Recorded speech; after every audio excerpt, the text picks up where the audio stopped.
Hey, salut la gang, c'est JP pour l'école du jeu et aujourd'hui j'ai l'immense privilège et bonheur et plaisir de poursuivre cette série qui s'appelle la ludothèque parfaite. Aujourd'hui on aura droit à l'opinion de Mathieu de la chaîne On Joue-tu.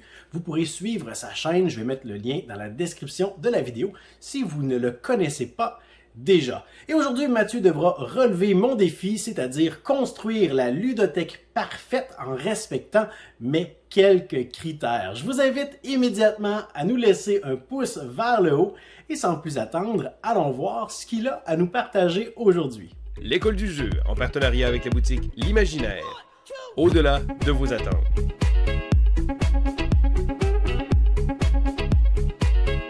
Hey, salut Mathieu! Hey! Comment ça va? Comment ça va? Ben ça va bien, toi? Super bien, merci de l'invitation. Ben ça fait plaisir, puis super bien. On va rappeler à tout le monde quand même à la maison qu'ils ne savent pas que nous deux, ça fait quand même 1 heure qu'on est connectés ensemble et qu'on zigonne, qu'on gosse sur, comme on dit en québécois, sur la technique. Mais bon, on a réussi maintenant à enregistrer le tout, alors j'espère que ça va bien aller. On se croise les doigts, les orteils, on verra. On croise, oui. Hey Mathieu, c'est la première fois qu'on se parle en personne. On s'est déjà écrit un petit peu. Je veux te dire que moi, je suis un grand fan de ce que tu fais. Je veux te féliciter vraiment pour les vidéos originales que tu fais. Là, comme moi, ma série préférée, là, c'est vraiment là, les signes que vous êtes accro aux jeux de société, qui selon moi, mérite tellement beaucoup plus d'attention. c'est trop bon, là. On se reconnaît à travers des profils. C'est vraiment bien fait. Le montage est top. Merci. J'ai pas fini, là. Attends, là. Ok, excuse. Et tu as réussi à faire, là, dernièrement, la moitié, je dirais, de quelque chose que je rêve depuis longtemps avec ta partie 3, avec ton rap sur les signes que vous êtes accro aux jeux de société. Le montage est top-notch, les paroles, tout ça, c'est vraiment bien fait. S'il y a des gens qui nous écoutent, qui n'ont pas écouté ça, je vais essayer de me souvenir, là, mais je vais essayer de faire apparaître le lien à l'écran. Vous irez jeter un coup d'œil là-dessus. C'est vraiment bien fait. Et je dis la moitié de quelque chose que j'ai toujours rêvé parce qu'il y a quelque chose que j'ai toujours voulu faire ou voulu voir dans l'univers du jeu de société qui mélange un peu le rap que tu as déjà fait. En fait, c'est un diss track. Tu sais c'est quoi? Sur un jeu que t'as pas aimé. Ouais, c'est ça, une espèce de... Je sais pas ce serait quoi la traduction française de ça. Ouais, mais c'est comme un battle de rap, par exemple, entre deux personnes qui essaient de faire un débat sur un jeu, ça pourrait être intéressant. Oui, c'est ça, mais moi, j'ai pas tes talents de rappeur, là. Mais bon. Ah, merci. Mais bon, je voulais te féliciter là, pour ce que tu fais, puis s'il y en a qui nous écoutent, qui connaissent pas encore la chaîne On Joue-tu, hop, t'es de l'autre côté. Vous irez jeter un coup d'œil, je vais mettre le lien vers la chaîne de Mathieu dans la description. Alors Mathieu, je tiens à te remercier pour être mon invité d'aujourd'hui. Je t'ai donné un défi, mais avant qu'on rappelle les critères ou les paramètres de ce défi, j'ai une question pour toi.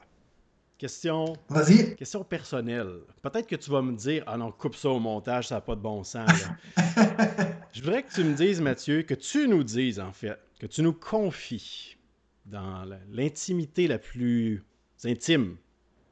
J'aimerais que tu nous dises combien de jeux de société est-ce que tu possèdes?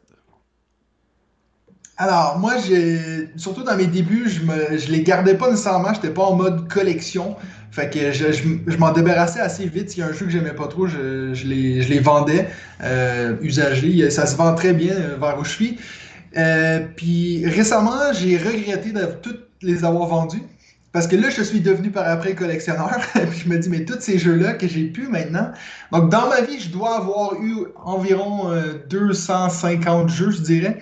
Mais maintenant, derrière moi, comme vous pouvez voir, là, il y en a à peu près, je dirais, 170 dans ce coin-là. OK. Il n'y en a pas de cachés dans la maison? Non. Je sais, souvent, les gens, ils viennent dans ma ludothèque puis ils font comme « OK, ça, c'est juste une partie. » Je dis « Non, ils sont tous là. » C'est ça. OK, il n'y en a pas là, dans le faux plafond, dans le grenier, non. Dans la voiture. Non, OK. Non, non plus. Il y en a qui sont au mur. Comme exemple, moi, j'ai collé mes cartes de micro-macro sur le mur. Fait que là, on les voit pas, là, mais en tout cas, je fais un peu de la déco avec ça. Ah, ça, c'est bon, c'est original, ça. Donc, 170, OK. Et question pour toi, justement... Et là, il n'y avait pas de préparation, là, donc ça se peut que tu n'aies pas de réponse, mais à partir de quand est-ce que tu juges que c'est trop? Que quelqu'un a trop de jeux ou toi, personnellement, là, est-ce que tu as un seuil de jeu où est-ce que tu dis là, ça n'a plus de bon sens ou là j'en ai trop, peut-être que tu en as déjà trop. Qu'est-ce que tu en penses? Ouais. Donc, je dirais, vu que j'en ai 170, je dirais 171. Ok, c'est bon ça. Ma femme, elle dirait peut-être 50, c'est déjà trop, mais écoute, je pense que pour l'exercice que tu m'as demandé de faire, 30 jeux, tu peux quand même avoir une super de belle ludothèque. Hein? Oh, Donc, moi, je pense qu'à 50 jeux, il faut commencer à se poser des questions. Je pense. ok, des questions sur ses habitudes de consommation, c'est ça? Non, d'addiction, Ah, je pense. ton Clairement, addiction. Ok. on peut en parler comme on veut, mais quand c'est rendu que tu as une pile de la honte plus grosse que ta ludothèque, il y a des questions. Ah, effectivement. Je suis sûr que ça va solliciter plein de commentaires dans la section sous la vidéo. Ouais. Et là, justement, tu m'as fait une belle passe sur la palette. Je veux en venir sur le défi que je t'ai donné, c'est-à-dire de créer de toutes pièces la collection, la ludothèque parfaite, selon toi, selon les catégories de ton choix, les jeux que tu décides dans tout le spectre et l'éventail des jeux de société qu'il existe, que tu connais. Et je vais rappeler quand même les critères qui étaient très peu nombreux. En fait, tu devais me trouver 30 jeux. Y avait-tu d'autres critères? Ben, tu disais qu'il fallait. Il n'y avait pas de prix, Ah il oui. n'y avait pas de budget. Exact. Donc 30 jeux, ça pouvait être des jeux très dispendieux ou des jeux très abordables. Ça pouvait même être des jeux qui ne sont... Je ne l'ai peut-être pas mentionné, mais tu aurais pu mentionner des jeux qui ne sont plus disponibles Édité. nécessairement, qui sont out of print. Donc vraiment, là, une espèce de liberté sur, selon toi, là, les 30 jeux qui sont des incontournables ou qui devraient là, se retrouver dans la ludothèque parfaite, la plus équilibrée. Alors, je te laisse la parole maintenant, Mathieu, pour nous expliquer un peu comment tu as pris ce défi. Délibéré. Ouais. Ben, écoute, première chose, c'est que au début, je me dis, est-ce que je fais juste donner en gros mes 30 jeux préférés, puis au final, c'est sûr que ça fait une belle ludothèque, mais c'était pas ça le défi. Le défi, c'était de le rendre équilibré. Donc moi, j'ai vraiment, dans mes choix, là, on a pour des gens qui sont experts, on a pour des gens qui ne le sont pas, on a toutes les mécaniques possibles et imaginables, ils se retrouvent là-dedans. On a du deck building, de la gestion de ressources, du co-op, du legacy, on a tout. Donc, j'ai vraiment essayé. Puis en plus, j'ai rajouté mes 3 jeux préférés. Ils n'ont pas vraiment une catégorie, mais je me suis dit, il faut les avoir. Puis il y en a un, surtout, je sais que toi, tu es aussi un grand fan, JP, fait que je me suis dit, c'est l'occasion d'en parler. Donc, je l'ai mis là-dedans. Mais dis-moi pas que tu as mis le 7e continent, là. Non, c'est la taverne des vallées dans la OK. Ouais. Bon. Donc, c'est surtout ça que moi, je me suis concentré dessus. Puis je t'avoue que ça a été une super bel exercice parce que en même temps, ça m'a fait rendre compte à quel point j'ai des jeux que j'adore puis que je joue pas assez souvent. Parce qu'il y a des jeux, je vais nommer, que ça doit faire 2 ans que j'ai pas joué, mais que je me dis, il faut qu'ils soient dans une bibliothèque parfaite. Donc, si demain, je sais pas, là, ta maison passait au feu, ben c'est ces 30 jeux-là que tu sauverais, là. Oui. Peut-être 2-3 exceptions Ok, près, mais oui, oui, non, avec ça, je serais content. Tu serais content. OK, ça te ferait quelque chose d'équilibré. Et est-ce que, juste avant de commencer, là, est-ce que tu as... Parce que moi, j'ai fait l'exercice aussi. Là. Je ne sais pas si tu l'as fait de la même façon. Moi, au début, j'ai fait un premier jet de ma liste. J'avais peut-être 50 jeux. Et là, après ça, je commençais à en exclure, à dire, bon, celui-là, il regroupe peut-être un peu ça et ça. Est-ce que tu as passé un peu à travers la même étape? Je t'avoue que non, moi ça a été le contraire. J'ai fait mon premier jet puis j'étais à 27. Fait que je me suis dit, bon, je peux rajouter mes 3 jeux préférés. Ça tombe bien. C'est comme ça que je l'ai vu. Puis juste à matin, j'étais en train de promener mon chien puis je me suis dit, ah c'est vrai, j'ai pas mis ce jeu-là. Puis là, est-ce que je peux avoir 31? Non. Donc il a fallu que je fasse un petit choix difficile, peut-être 1 heure avant l'enregistrement. Est-ce que tu l'as changé? Je ne l'ai pas changé pour finir, puis je vais l'expliquer peut-être à la fin de ma liste, je t'en parlerai de ce choix-là. Parfait, on garde ça pour la fin. Donc écoutez la vidéo jusqu'à la fin pour avoir la oui, mention c'est ça comme on est des pros, hein? Le jeu interdit, le 31e jeu. OK, donc Mathieu, je te laisse y aller avec les catégories que tu as choisies. Alright, fait que moi j'ai vraiment regardé, j'ai pas été super original, je me suis un peu fié à l'As d'or, donc catégorie famille, catégorie expert, maintenant on a l'initié cette année. Par contre, une chose que vous ne trouverez pas dans cette liste, c'est des jeux pour enfants. Je n'ai pas d'enfants, je jouais pas à des jeux quand j'étais jeune, donc j'ai vraiment zéro expérience dans les jeux pour enfants, donc j'ai remplacé cette catégorie-là avec une de mes catégories préférées.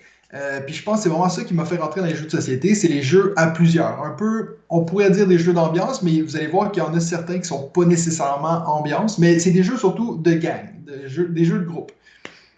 Donc, on va commencer avec cette catégorie-là, que j'ai appelée le 6 joueurs et plus. Tu pourrais donner un nom plus fancy si tu as envie, là. Non, 6 joueurs et plus. Ok, je vais réfléchir à ça. Ok. Donc, mon premier, c'est un jeu que je sais que malheureusement, vous n'avez pas au Québec. C'est un jeu qui s'appelle Cosmopolite. Ok. Je sais pas si tu as déjà entendu parler de ce jeu-là. Oui, ça commence. Ça s'écrit-tu avec un K, là? Oui, Oui. c'est avec un K. C'est un jeu qui, j'ai vu récemment sur le groupe Facebook Jeux de société québécois qu'il allait peut-être être édité au Québec. Donc, croisez les doigts, vous allez peut-être l'avoir d'ici la fin de l'année. Mais c'est un jeu qui nous vient de la France, puis édité que en France parce qu'eux, ils essaient d'être éco-responsables. Donc, c'est pour ça qu'eux, on peut le trouver que en France. Cosmopolite, c'est un jeu super original. J'avais jamais joué à un jeu comme ça de ma vie. La première fois que j'ai joué à ça, ça m'a vraiment fait un coup de cœur, genre wow. Ça m'arrive pas souvent, puis surtout, je pense que tu peux peut-être être d'accord avec moi, JP, mais le plus on est dans ce milieu-là, le moins qu'on est surpris. Hein, après un moment, on commence à voir ce jeu-là, c'est un mélange de ça, puis de ça. Puis... Mais Cosmopolite a une originalité incroyable. C'est un jeu où on va jouer sur notre téléphone. Il y a une personne, en fait, qui va être un serveur dans un restaurant. Puis cette personne-là, c'est un jeu qui est coopératif. Donc, déjà, notez ça. Donc, c'est de 4 à 8 personnes autour de la table qui vont devoir compléter des commandes dans un restaurant. Pour le moment, c'est assez simple, mais l'affaire qui arrive, c'est qu'il y a une personne qui va avoir des gros écouteurs, puis qui va avoir l'application, puis qui va donner les commandes aux gens autour de la table. Le problème, c'est que les gens dans le restaurant ne parlent pas français. C'est n'importe quelle langue partout dans le monde. Fait que ça veut dire que tu vas cliquer, exemple, sur un client, puis il va dire Baba Ganoush ou je sais pas trop quoi. Fait que là, toi, il faut que tu cries Baba Ganoush, puis tu as tous les autres joueurs qui ont plein de cartes devant eux, puis qui doivent trouver la carte qui est écrite Baba Ganoush, puis qui va dire Hey, moi, ça me prend un céleri puis un brocoli. Fait que là, il y a quelqu'un d'autre qui va trouver le céleri et le brocoli, il va tout donner ça au serveur, qui va ensuite, lui, valider la commande sur l'application. Fait que c'est un jeu qui est super chaotique, ça crie autour de la table. À chaque fois que j'ai joué à ce jeu-là, on a toujours dû faire au moins 8 parties, ou peu importe le nombre de joueurs qu'on était, mais c'est que tout le monde veut absolument faire le rôle du serveur, de devoir crier des bêtises autour de la table. Puis, si vous avez une chance de jouer à ce jeu-là, faites comme moi. Moi, j'ai acheté des écouteurs où tu peux vraiment enlever le bruit ambiant. Fait que tu es vraiment dans ton monde en train de crier des obscénités. Des fois, tu dis n'importe quoi, et puis ça fait rire tout le monde. J'ai jamais eu un flop avec ce jeu-là. Jamais. Hey, Donc voilà, Cosmopolite. J'avais entendu les grandes lignes du jeu un peu, puis vu qu'il n'est pas disponible ici, j'avais mis ça un peu sur le stand-by, mais la façon que tu en parles, là, juste, je m'imagine jouer là, en disant, c'est ça, là, comme Baba Ganoush, ok, il me faut Baba Ganoush, tab 5, Baba Ganoush. Non, c'est ça. Puis là, il y a vraiment un mode un peu campagne où tu peux monter dans les niveaux. Tu peux aller, je pense, jusqu'à 30 niveaux, puis à la fin, on te rajoute même une terrasse, puis ça devient vraiment difficile. Mais en tout cas, moi, pour le moment, j'ai que fait les 5-6 premières missions, parce que de toute façon, on change toujours le groupe, puis tu veux pas leur mettre quelque chose de trop compliqué. Mais non, c'est un excellent jeu. Je pense qu'il y a énormément de Québécois, d'ailleurs, qui l'ont fait venir depuis Philibert, donc depuis la France, parce que c'est un jeu qui est unique en son genre. Puis il y a vraiment, en fait, juste pour rajouter quelque chose qui n'a aucun rapport avec le jeu, mais ils ont même fait une recherche universitaire là-dessus parce qu'ils ont dû même trouver des gens qui parlent des langues qui sont presque des langues mortes pour pouvoir les intégrer dans le jeu. Donc ça, c'est super intéressant. Il y a un livre là-dedans qui en parle. Donc c'est aussi un travail linguistique. Donc voilà. Cosmopolite, mon premier. Je suis déjà vendu. Hein? On va passer d'un jeu que pas beaucoup de monde connaisse à un que tout le monde connaît, Just One. Just One, un des meilleurs jeux d'ambiance, facile à expliquer. Tu l'as expliqué en 5 minutes et puis pourtant tu vas jouer beaucoup plus longtemps que tu vas l'expliquer. C'est justement le genre de jeu que, à Noël, quand je suis retourné au Québec puis que j'ai vu ma famille là-bas, ils me disent tout le temps, ouais, mais nous autres, on connaît pas ça, les jeux de société. Tu sors Just One, et puis tout le monde est accroché sur ce jeu-là. La seule chose, tu sais, quand je me disais, pour une ludothèque parfaite, le problème que moi j'ai, c'est que les marqueurs, ils sont dead trop vite. Il faut que je m'en achète d'autres. Mais non, Just One, super simple comme jeu. Pour ceux qui connaissent pas, hein, on va essayer de faire deviner des mots. C'est aussi coopératif. Donc, on va essayer de faire deviner des mots. Tout le monde autour de la table voit le mot sauf vous. Et puis, tout le monde va devoir écrire qu'un indice pour ça, Just One. Et ensuite, ils vont devoir se montrer les indices sans que toi tu regardes. Et puis, si 2 personnes ou plus ont le même indice, ils sont éliminés. Ça veut dire que le but, c'est faut essayer de trouver un indice qui est assez original, mais pas trop pour que tu n'aies aucune idée de quoi tu parles. Puis justement, quand ça arrive, quand tu joues à plusieurs, puis qu'il y a 3-4 personnes qui se font annuler leur indice, puis qu'il t'en reste qu'une, puis là, t'es là, t'as juste patate comme mot, bonne chance, tu sais. Poutine! C'est ça! Ah oui, mais c'est Donc, ça, c'est tellement le genre de jeu que des fois, là, tu regardes les indices que tu as devant toi, et là, dans ta tête, on dirait que ça roule tellement vite, là. T'essaies de voir, on dirait que c'est comme un film, là. Et là, t'as un éclair de génie, et là, quand c'est ça, on dirait que t'as une satisfaction, là. On dirait que t'as réussi ta vie, là. Tu pourrais mourir là, puis ça serait correct, là. Puis même au contraire, t'as toujours, en tout cas, je sais pas si c'est comme ça dans ta gang, mais moi, il y a toujours une personne qui, quand c'est à moi de deviner, va regarder les mots et dire, ben oui, c'est évident, franchement, c'est évident. Puis là, je suis comme, ouais, mais t'es pas à ma place, tu sais. Tu vois le mot, tu le sais. Ah oui, c'est ça. Puis ce que j'aime aussi, c'est qu'on peut aller, là, au 2e niveau, 3e niveau, là, très très loin là, de la signification initiale. Ça cause toujours des fous rires. Des fois, il y a des mots qui sont un peu à connotation double. Moi, je me souviens justement dans un party de Noël là, qu'il fallait deviner le mot pipe. J'étais allé dans toutes les directions. Ah, j'imagine, hein? Il faudrait qu'il fasse un Just One 18 ans et plus, tu sais. Là, ça serait encore plus... C'est sûr que ça se vendrait, c'est sûr. Hey, bon choix. Alright, ben, justement, en parlant de 18 ans et plus, mon prochain choix, Top 10. Donc Top 10 qui a eu aussi sa version 18+, c'est peut-être pour ça que j'ai pensé à ça.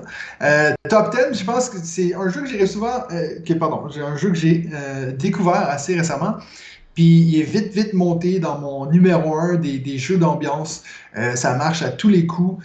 C'est aussi le genre de jeu comme Just One que tu peux faire avec à peu près n'importe qui. Je l'ai aussi amené avec moi au Canada quand je suis allé à Noël, et puis ça a marché à tous les coups. Donc encore une fois, on est sur du jeu collaboratif. On va avoir une situation qui a une jauge de, exemple, de 1 à 10. Donc, exemple, on va dire, c'est un apocalypse de zombies et puis il faut que tu reçois une boîte de rations.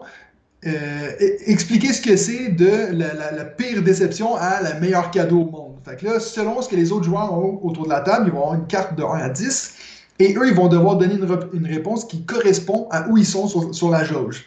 Ça veut dire, exemple, si moi j'ai 1, je vais peut-être dire une vieille chaussette. C'est quelque chose de super nul qui va pas t'aider dans un apocalypse de zombies. Ça veut dire qu'une fois que tout le monde a donné leur réponse, en tant que celui qui va deviner, vous n'êtes pas obligé de deviner quel numéro les gens ont. Par contre, vous allez devoir reprendre leurs cartes et essayer de les mettre dans l'ordre pour que quand vous les révélez, ils soient dans un ordre croissant. Mm-hmm. C'est aussi simple que ça. Vous allez faire autant de manches qu'il y a de joueurs autour de la table. Et puis, vous avez des petits marqueurs en forme de caca ou de licorne. Donc, le petit côté très enfantin. Donc, à chaque fois que tu te trompes, il y a un jeton qui va de l'autre côté, qui passe sur le côté caca. Puis, si vous arrivez à la fin et qu'il vous reste des licornes, ben, vous avez gagné. C'est tout. En tout cas, moi, le jeu vient avec, je pense, 150 cartes qui ont sur chaque carte 4 situations chaque. Moi, j'ai même pas fait la moitié des cartes, puis à chaque fois, fou rire. La dernière fois, je suis allé chez des amis, on a fait ça, je pense, qu'à 3h du matin. Puis même à la fin, on était rendu qu'on créait nos propres cartes. Bref, c'est vraiment un jeu excellent. Si vous ne connaissez pas Top 10, allez-y. Il y a une version 18+, qui n'est pas nécessaire si vous avez déjà l'autre. Mais voilà, une ou l'autre, les deux, ça marche. J'aime ça, les jeux, justement, de groupes comme ça qui encourage les espèces d'interprétations, parce que moi, je recevrais une vieille chaussette, peut-être que je le classerais 3, alors que toi, 1, justement. Là, donc, on peut rejouer au même jeu avec différentes personnes, puis même si on obtient les mêmes cartes, ou à peu près, là, on n'aura pas les mêmes discussions, les mêmes interactions. Là, ça, c'est intéressant dans cette catégorie de jeux-là, justement. Là, c'est ce qui donne un bon potentiel au jeu, une bonne rejouabilité aussi. Puis, justement, Top 10, je me demandais... j'avais déjà réfléchi en me demandant, hey, il me semble que ça serait le genre de jeu plaisant que j'aimerais ça sortir avec mes élèves, justement, là. Faire une version là, de groupe comme ça, là, de l'adapter un petit peu là, en classe. Là. Il me semble que ça ferait un bon, une petite période récompense, là, un peu de temps ludique. Là. Ça serait plaisant. Ouais, bon, ça dépend si t'as beaucoup d'élèves, ça peut être compliqué, tu sais. Ben, si tu reçois la carte 32, puis... non, mais à la limite, on fait des équipes de 2 ou des équipes de 3, de dire, OK, ben entendez-vous sur cette carte-là, comment vous la classez? Ouais. Exact. Bon, c'est souvent les jeux d'ambiance qui sont les plus faciles à adapter pour des classes, tu sais. Moi, j'en avais parlé une fois aussi avec David de la chaîne Professeur Board Game, que lui, il avait adapté Just One pour jouer en classe, tu sais. Puis ça, c'est aussi facile à faire, tu sais. Ensuite, on va aller vers du moins, pas familial, mais moins pour tout le monde, disons. Un jeu qui s'appelle Invité à éviter. En anglais, ça s'appelle Awkward Guests. Ah, ben oui, je connais le nom en anglais. Ouais, c'est ça. Je sais qu'il commence à être traduit en français, fait que c'est pour ça pour ceux qui savent le nom en français. Ça, c'est un jeu qui se joue à plusieurs. Tu peux jouer jusqu'à 8 personnes. Qui est. Moi, j'ai fait l'erreur une fois de le sortir. La première fois que j'ai joué, je pensais que c'était vraiment un jeu d'ambiance, alors que pas du tout. C'est vraiment un jeu où il faut réfléchir, puis il faut vraiment comprendre les règles. C'est rare que je balance un jeu comme ça sans trop avoir regardé les règles, puis je le referai plus. Mais une fois qu'on a fait la partie, on s'est dit, OK, ce jeu-là est excellent, mais il aurait fallu le faire dans un autre format. Peut-être pas en soirée quand on a 3-4 bières dans le nez, mais plus dans une soirée où, justement, on est en mode déduction. Donc, comme je vous avais dit, dans cette ludothèque parfaite, moi, j'ai un peu de tout. Ça me prenait un jeu de déduction, quelque chose où on essaie de chercher quelque chose. Et puis, moi, le meilleur exemple que j'ai joué à ça, surtout récemment, c'est Awkward Guests, invité à inviter. Ça ressemble beaucoup à Cluedo, ou comme nous on dit au Québec, Clou. Moi j'ai toujours dit Clou, mais quand je dis ça ici, tout le monde rit de moi. Fait que apparemment c'est Cluedo. Mais oui, donc c'est cette idée qu'il y a quelqu'un qui est mort et puis il faut trouver qui l'a fait, dans quelle pièce, avec quelle arme. Et puis, ce qui est super intéressant, c'est qu'on va avoir, tout le monde a des indices dans leurs mains. C'est comme des cartes qu'on va se passer. Et puis, les cartes ont une valeur de 1 à 3. Donc, si moi, à mon tour, je veux avoir de l'information, des indices des autres joueurs, il faut que je donne de l'information d'une valeur équivalente. Ça veut dire que si moi j'ai, exemple, un indice de 3 qui vaut 3, ça veut dire que c'est un super de bon indice. Si moi je donne ça, il faudrait que quelqu'un me donne aussi un indice 3. Ça veut dire qu'il y a vraiment ce côté-là de, bien sûr, tu pourrais dire, ben allez, tu sais, je vais jouer tout seul puis je vais rester dans mon coin, mais par contre, il n'y a personne qui va vous aider. Donc, il y a vraiment, c'est vraiment intéressant, c'est du semi-coopératif parce que, bien sûr, il n'y a qu'une personne qui va gagner, puis il n'y a qu'une personne qui va trouver le meurtrier, mais tu as quand même envie d'être la personne qui aide un peu les autres pour qu'après ça, on pense à toi quand il est le temps de faire des échanges. Mm-hmm. C'est un jeu qui, déjà dans la boîte, a genre des centaines de scénarios possibles. Puis en plus de ça, ils ont créé une application pour vraiment randomiser, donc aléatoriser, je ne sais pas si ça se dit, mais donc ça veut dire que tu peux vraiment avoir une rejouabilité qui est infinie. Ce qui est aussi génial, c'est que tout le monde joue, il n'y a pas quelqu'un qui sait la réponse d'avance. Par exemple, si moi je pense avoir la réponse, je ne vais pas regarder dans le livre et la voir. Si on a l'application, on peut justement écrire ce qu'on nous on pense que c'est. Et si on a tort, ils ne vont pas te montrer la réponse. Ça veut dire que tu peux continuer à jouer quand même. Donc ça, c'est super génial. C'est un jeu que j'ai malheureusement pas encore assez joué. Mais en termes de jeu de déduction, qu'on peut jouer à plusieurs, je pense qu'il n'y a pas mieux que inviter à éviter. Intéressant. Au début, tu as dit, que tu avais joué avec une gang d'amis le soir, là, dans un mauvais contexte. Es-tu en train de me dire que tu as fait l'un des scénarios que tu as justement mis de l'avant dans ta série, là, des signes que vous êtes... Oui.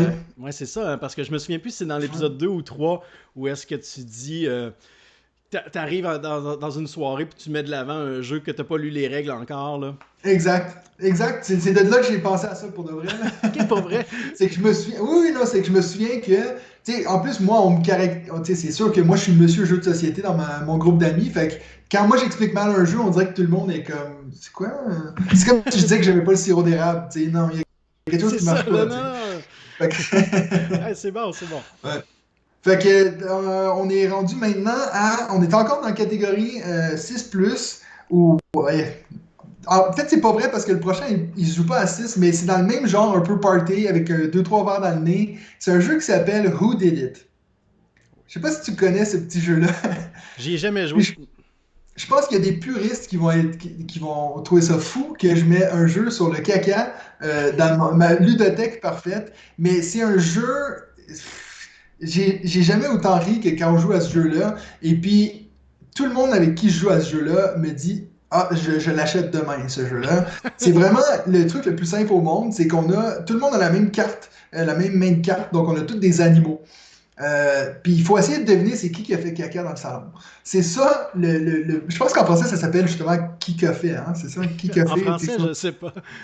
Il me semble. Mais en tout cas, c'est who did it, c'est qui a fait caca dans le salon. Et puis, donc ça veut dire qu'on va blâmer un animal. Exemple, on va dire, ben c'est pas. Si quelqu'un dit c'est le perroquet qui a fait caca dans le salon, toi, il va falloir que tu joues la carte que tu veux, puis tu vas dire non, c'est pas le perroquet, c'est tel animal. Puis on va continuer comme ça jusqu'à ce qu'éventuellement, il y ait un joueur qui va nommer un animal que les joueurs n'ont plus dans leurs mains. Aussitôt que ça arrive, ça veut dire que cette personne-là a perdu. Fait que c'est vraiment un jeu de rapidité. Ça pourrait presque faire penser à du Time's Up, dans le sens que, pas du Time's Up, excuse, du Jungle Speed, cette idée qu'on joue des cartes puis on essaie de faire vite. Mais il y a aussi un élément de déduction, veut pas, parce qu'on va essayer de se souvenir, est-ce que cet animal-là, on l'a déjà dit, sans, bien sûr, on n'a pas le droit de feuilleter le paquet, mais c'est vraiment super simple. C'est un jeu qui se joue en comme 5-10 minutes. Mais c'est un jeu que je connais depuis longtemps, puis que j'ai jamais voulu me débarrasser, puis que j'ai jamais dit non plus à une partie. Donc je me suis dit, pourquoi pas le mettre dans ma ludothèque parfaite. OK.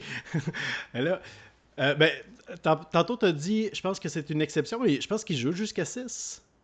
C'est 3 à 6. Je sais plus. Je pense que c'est 3 à 6. Je suis presque certain. Là. On a droit à une vérification live. Ah oui, c'est toi 3 à 6. Fait que 3 toi, à 6. Donc, ça rentre encore dans la catégorie des 6 et plus.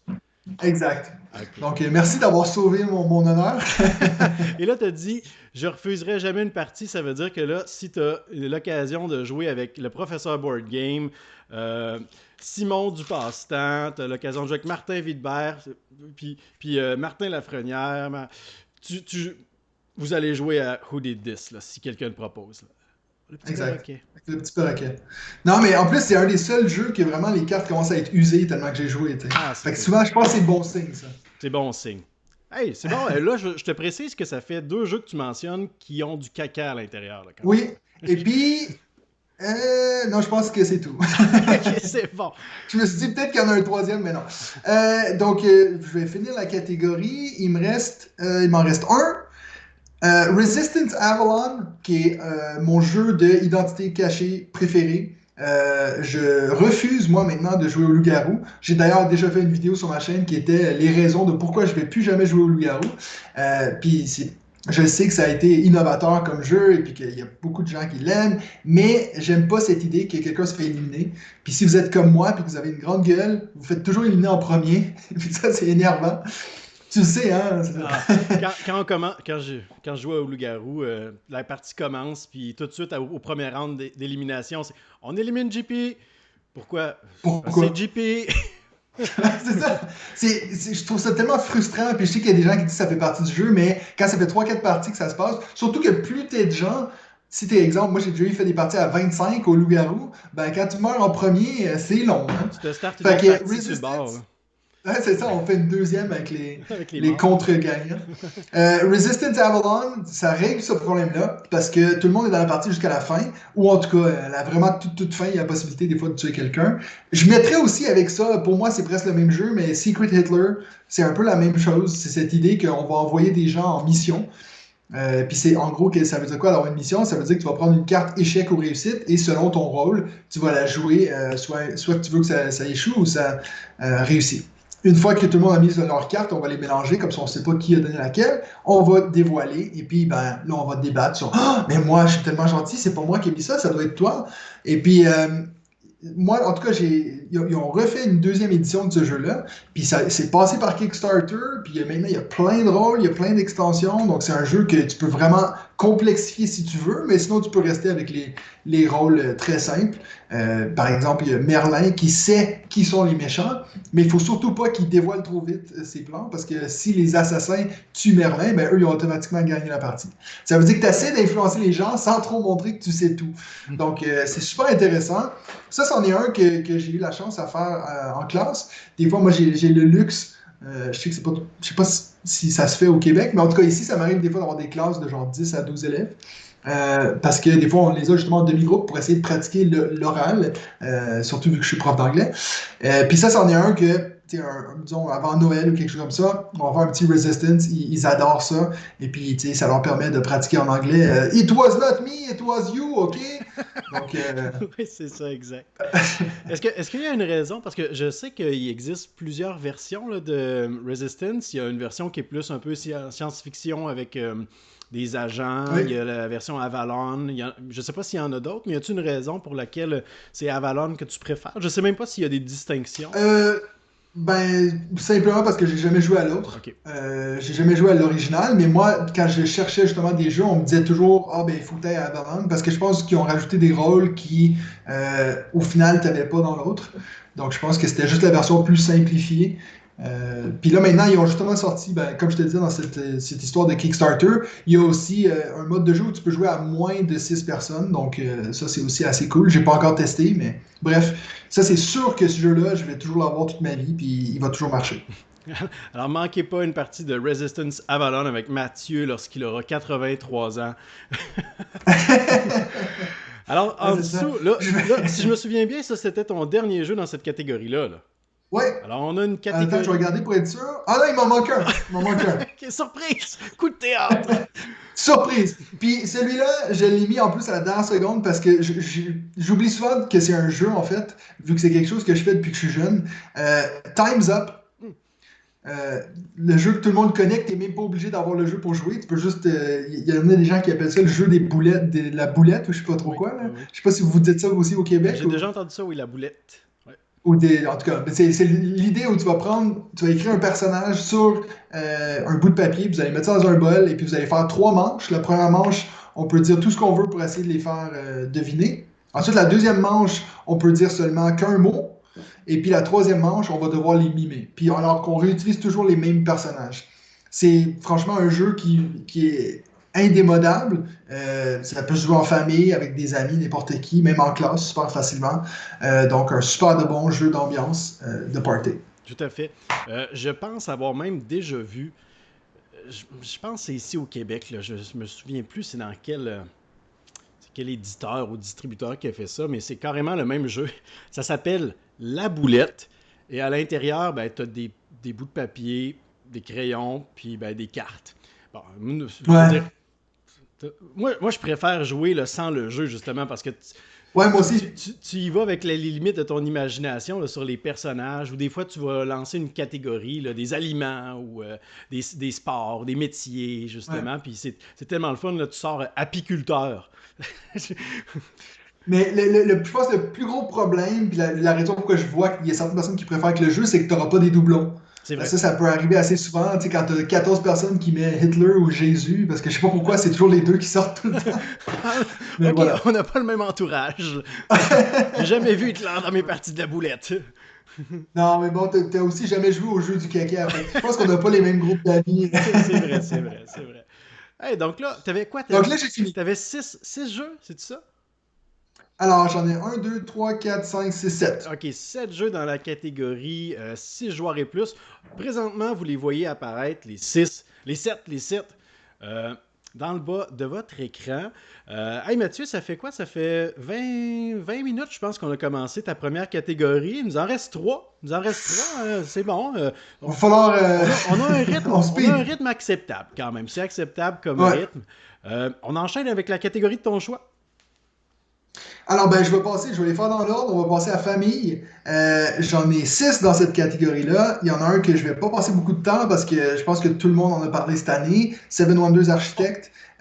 Donc, juste pour dire, hein, pour moi, catégorie famille, c'est quelque chose qu'on peut sortir avec tout le monde. Ouais. Peut-être pas tout le monde, mais en tout cas, plus qu'avec les jeux de plateau, là, c'est vraiment les jeux de party. C'est plus, là, les gens, ils me disent, exemple, OK, je veux essayer un jeu. Ouais. C'est plus dans cette optique-là. Je vais pas leur sortir un gros jeu que je vais mettre dans ma catégorie expert, mais voilà. Donc, famille, Seven Wonders Architect, super facile.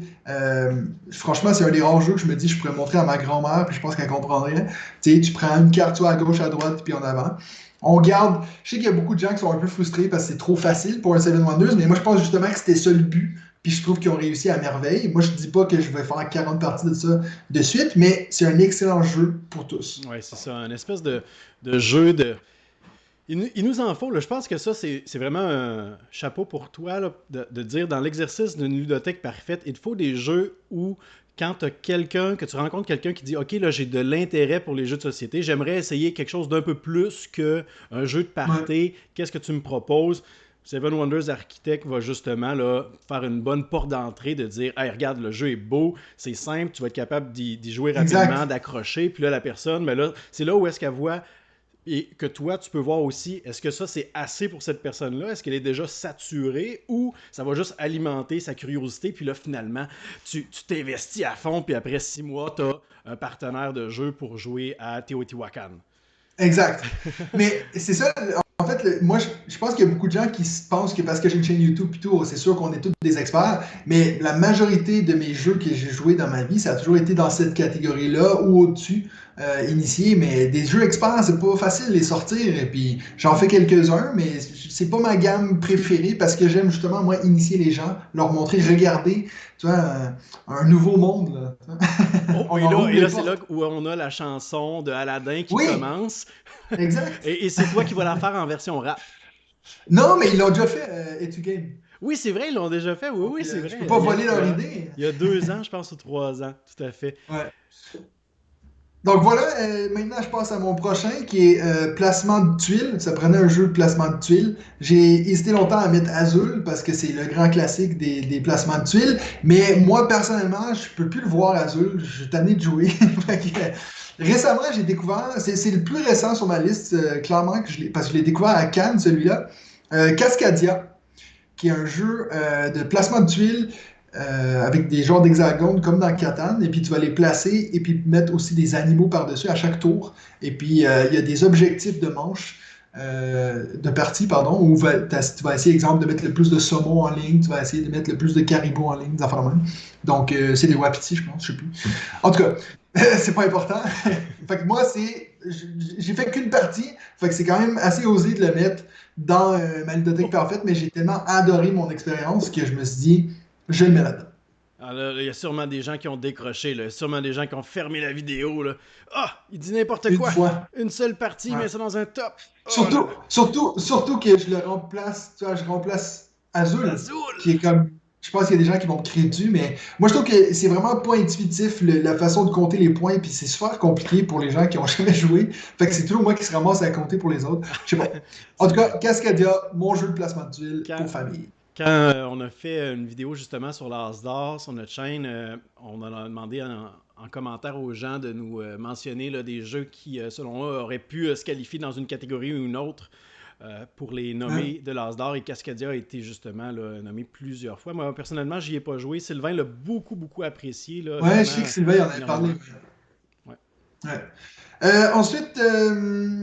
c'est drôle qu'on fasse ça maintenant parce que la semaine passée sur mon podcast, il fallait faire le top 5 des jeux pour tous. Fait que, tu vois, je suis en plein dedans, là, je suis dans la bonne catégorie. Puis moi, j'avais mis mon numéro 1 pour moi, le meilleur jeu, si je veux essayer d'initier quelqu'un dans ce monde-là et leur montrer un bon jeu, Celestia, qui rentre en plus dans ma catégorie de jeu qui a un stop ou encore. Parce que je me dis, toute bonne ludothèque doit avoir un stop ou encore. J'ai hésité longtemps avec Charlatan pour le côté stop ou encore, mais j'avais besoin de remplir un peu plus ma catégorie familiale. Donc j'ai pris Celestia, qui est un jeu, en plus, t'en as parlé juste avant avec Seven Wonders Architect, ça prend des jeux qui ont un beau coup d'œil sur une table, dans une bonne ludothèque. Je vais en parler d'un justement dans ma catégorie initiée. Celestia, quand tu le poses sur la table, c'est super cool avec le petit bateau. On va tous être dans le même petit bateau, littéralement. Et puis on va essayer d'avancer de tuile en tuile. Et chacun son tour, il y a quelqu'un qui va être capitaine, qui va devoir rouler des dés. Et selon les cartes que tu as en main, soit tu peux affronter le défi ou pas. Mais où ça devient intéressant, c'est qu'il faut d'abord que les autres joueurs disent est-ce qu'ils pensent que tu es capable de relever le défi ou pas. Donc, s'ils pensent que oui, alors ils prennent le risque. Ou s'ils disent non, ils vont sortir à l'étape où vous êtes et puis prendre les points qui sont avec. C'est un jeu super simple à expliquer. Tu vois, je viens de le faire en genre 1 minute. Et puis, ça marche à tous les coups.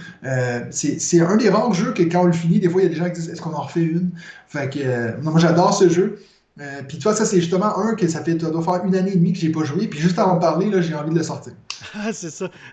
C'est souvent ça qu'on fait ce genre de top-là. Là. On Ouais. parle de jeu, puis à la fin, on se dit, bon, j'ai envie de jouer à ces jeux-là. Là. Puis On Celestia, finira la vidéo demain, OK? oui, c'est ça. Celestia, c'est bon que tu en parles. Moi, c'est un des.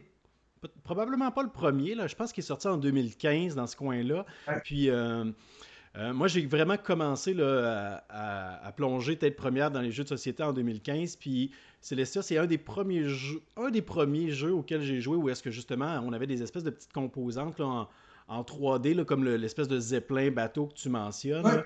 Puis ça, je sais que c'était un élément tout à fait futile, mais qui m'avait accroché Ouais. quand même. Ouais. Euh, donc ensuite, on va passer à un jeu de dextérité.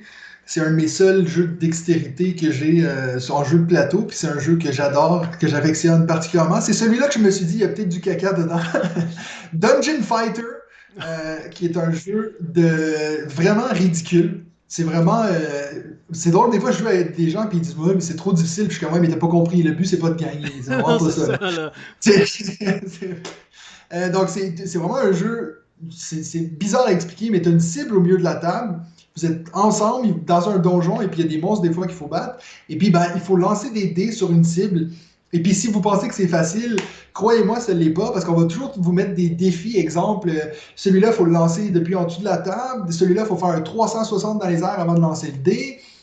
Écoute, moi j'ai eu certaines de mes meilleures expériences de jeu, ça a été de jouer avec une gang à Dungeon Fighter, t'es au dernier boss, il faut absolument que quelqu'un mette le dé au milieu, puis il faut qu'il saute dans les airs, puis là, c'est comme si on avait gagné la Coupe Stanley, tu sais. T'as tout le monde qui crie en même temps. C'est un jeu que j'adore, ils ont fait une campagne Kickstarter pour les 10e anniversaire, je crois, ou 15e, je sais Je plus. sais plus. Puis moi, c'est un des rares jeux que j'ai backé all-in. Moi, je veux toutes les cibles, je veux toutes les. Puis là, il y aura peut-être un caca dedans à quelque part, parce que si vous regardez les illustrations, c'est tellement ridicule. Les méchants, ils sont pas du tout intimidants. J'adore ce jeu. C'est ça, c'est le genre de jeu où est-ce que d'entrée de jeu, dès le début de la partie, il faut expliquer que hey, c'est pas sérieux, là, c'est pas un jeu de stratégie. Là. Si on perd, on s'en fout. Là, je veux dire, le fun vient de comment tu vas être positionné pour essayer de réussir ton lancement. Là. Puis je vais te filmer, puis je vais mettre ça sur Facebook, puis ça va faire rire tout le monde. Exact. Ce que j'ai déjà fait, d'ailleurs. Oui, Donc, exact. Moi aussi, moi, la première fois que j'y ai joué, c'était dans un pub ludique, c'était à la Revanche. Puis c'est ça, là, les autres joueurs autour de la table avaient du plaisir à nous regarder. Là, puis là, on se reculait, puis on était comme désolés. Là. C'était avant la COVID, bien évidemment. Là, c'était comme, mettons, réussir un lancer de dés à 2 enjambées plus loin. Là. Fait que là, veux pas, dans un pub ludique, les tables sont bien collées. Là, puis là, on était rendu au milieu de l'allée pour lancer notre dé. Là. C'est drôle. Bon, c'est franchement un chapeau d'avoir joué à ça dans un pub ludique, parce que moi, je sais pas si j'aurais osé. Les propriétaires étaient d'accord, ils étaient là. OK.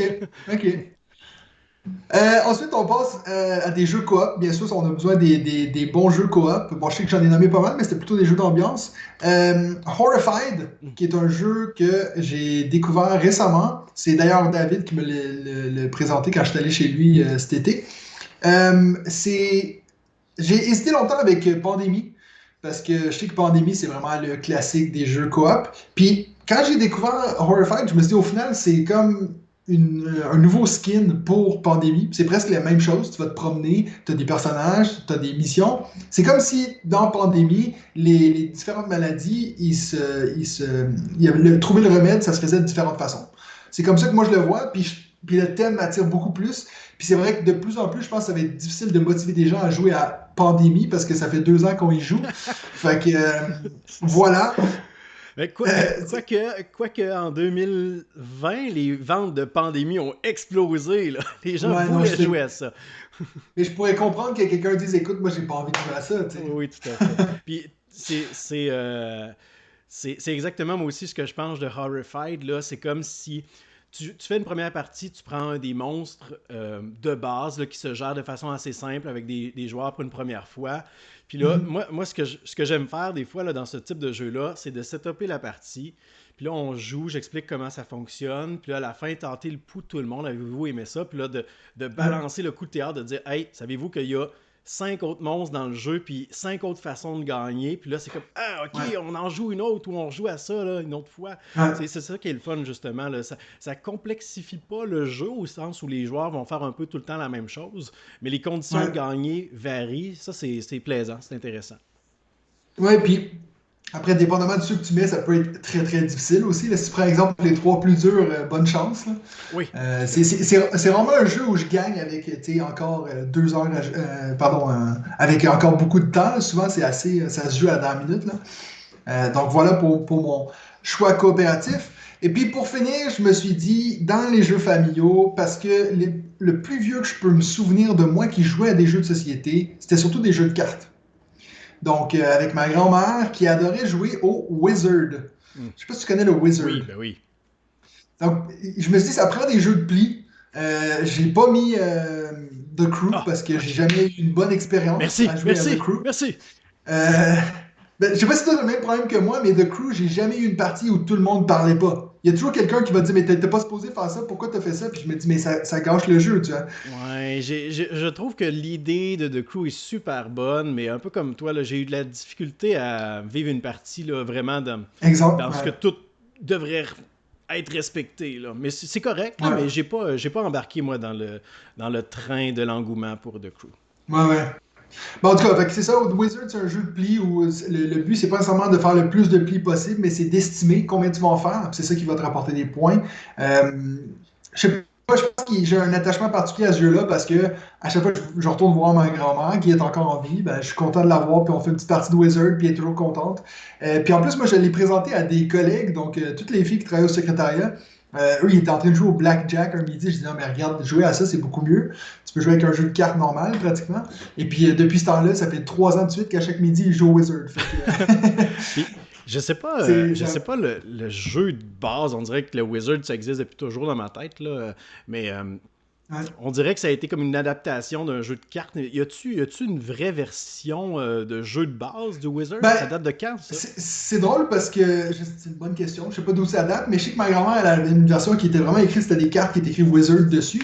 Puis au final, c'était juste un jeu de cartes normal, mais que tu avais le Wizard en plus, donc le mage. Mais moi, je vais te montrer. Parce que je pense que j'avais exactement le même paquet de cartes que tu décris là, avec les mages dessus. Là. Oh, ok, mais ça, moi, je pense que c'est la version, ou en tout cas peut-être une réédition, mais je pense que ça, c'est l'original. Ça, en tout cas, c'est la version allemande. Et puis, je peux te dire que les dessins, ils vendent pas du rêve. Une recherche rapide me confirme que ça serait... en tout cas, c'est sûr que c'est probablement une réédition, mais 1984, j'étais pas né, là. T'arrives à voir les... Oh là là! En tout cas, c'est assez space, le jeu, mais voilà. Donc, ça, c'est la version allemande que moi, c'est la seule qu'on peut trouver en Europe. Donc, on n'a pas la version. OK. Ouais, mais chapeau d'avoir inclus un jeu qui a plus de 40 ans. T'as vu, hein? C'est pas que du neuf qui est bon. C'est bon. Donc, ça, c'est tout pour ma catégorie famille. Donc, 6 jeux. 6 jeux. On est rendu à un total de 13 sur 30. On a presque la moitié de fait. À date, on en a...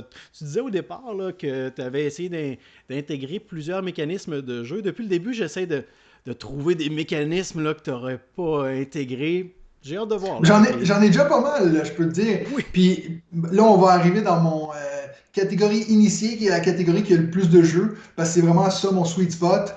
C'est ça que j'ai la majorité de mes jeux, je dirais que c'est des initiés. Puis c'est surtout ceux que j'apprécie le plus. Donc, mon premier, c'est un jeu de 2 joueurs seulement. Je me dis ça prend bien ça, parce qu'il y a tellement beaucoup de jeux. Et puis, je vais vraiment pas être original, parce que je vais mettre Seven Wonders Duel.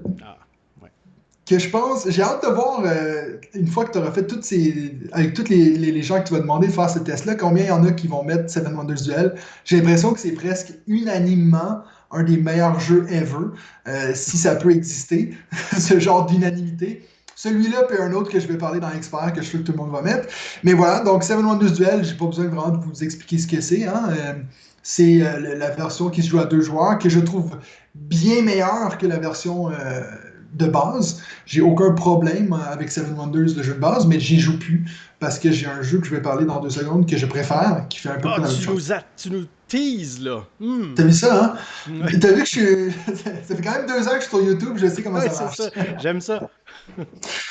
Donc ça, c'était pour mon jeu 2 joueurs. Le prochain... Attends un petit peu. Seven Wonders Duel, je veux juste rebondir là-dessus. Moi, je le qualifie... je pense que c'est mon jeu... Je pense que c'est le meilleur jeu à 2 joueurs, là, en tout cas. Là. Peut-être, je le qualifierais peut-être pas là, dans les meilleurs jeux au monde, là, mais dans la catégorie de jeux d'affrontement 1 contre 1, là, ça remporte la palme. Puis aussi... Mais tu sais, c'est un jeu qui reste quand même assez complexe, là. Je veux dire, là, on est dans la catégorie initiée, c'est pas pour rien que tu l'as pas mis dans la catégorie familiale. C'est une coche de plus. Si on avait parlé de Jipper, on aurait pu le mettre dans la catégorie familiale, probablement.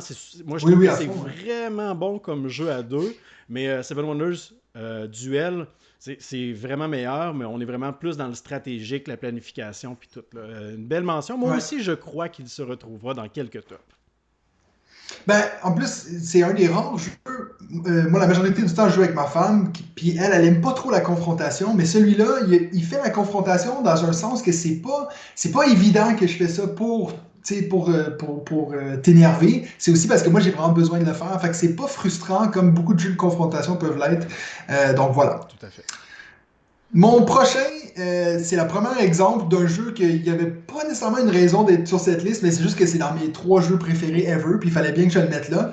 C'est Broom Service, qui est un jeu que je trouve que même s'il a gagné le Kennerspiel en 2014, c'est 2014 ou 2015, il n'y a personne qui a ce jeu-là dans sa ludothèque, puis je comprends pas pourquoi. C'est un de mes jeux préférés, puis il y a une mécanique dedans que j'ai jamais retrouvée ailleurs. Tout le monde a les mêmes cartes, les mêmes actions possibles sur tes cartes, puis à chaque manche, tu vas devoir en choisir 4. Et puis une fois que tu as choisi tes 4, tout le monde les fait simultanément. Et puis disons que c'est à mon tour de jouer, je vais jouer une carte. Et puis à chaque fois qu'on joue une carte, on a le choix de la jouer en brave ou en lâche. En gros, si tu le joues en lâche, c'est que tu peux faire ton petite action tranquille, sans risque, sans danger.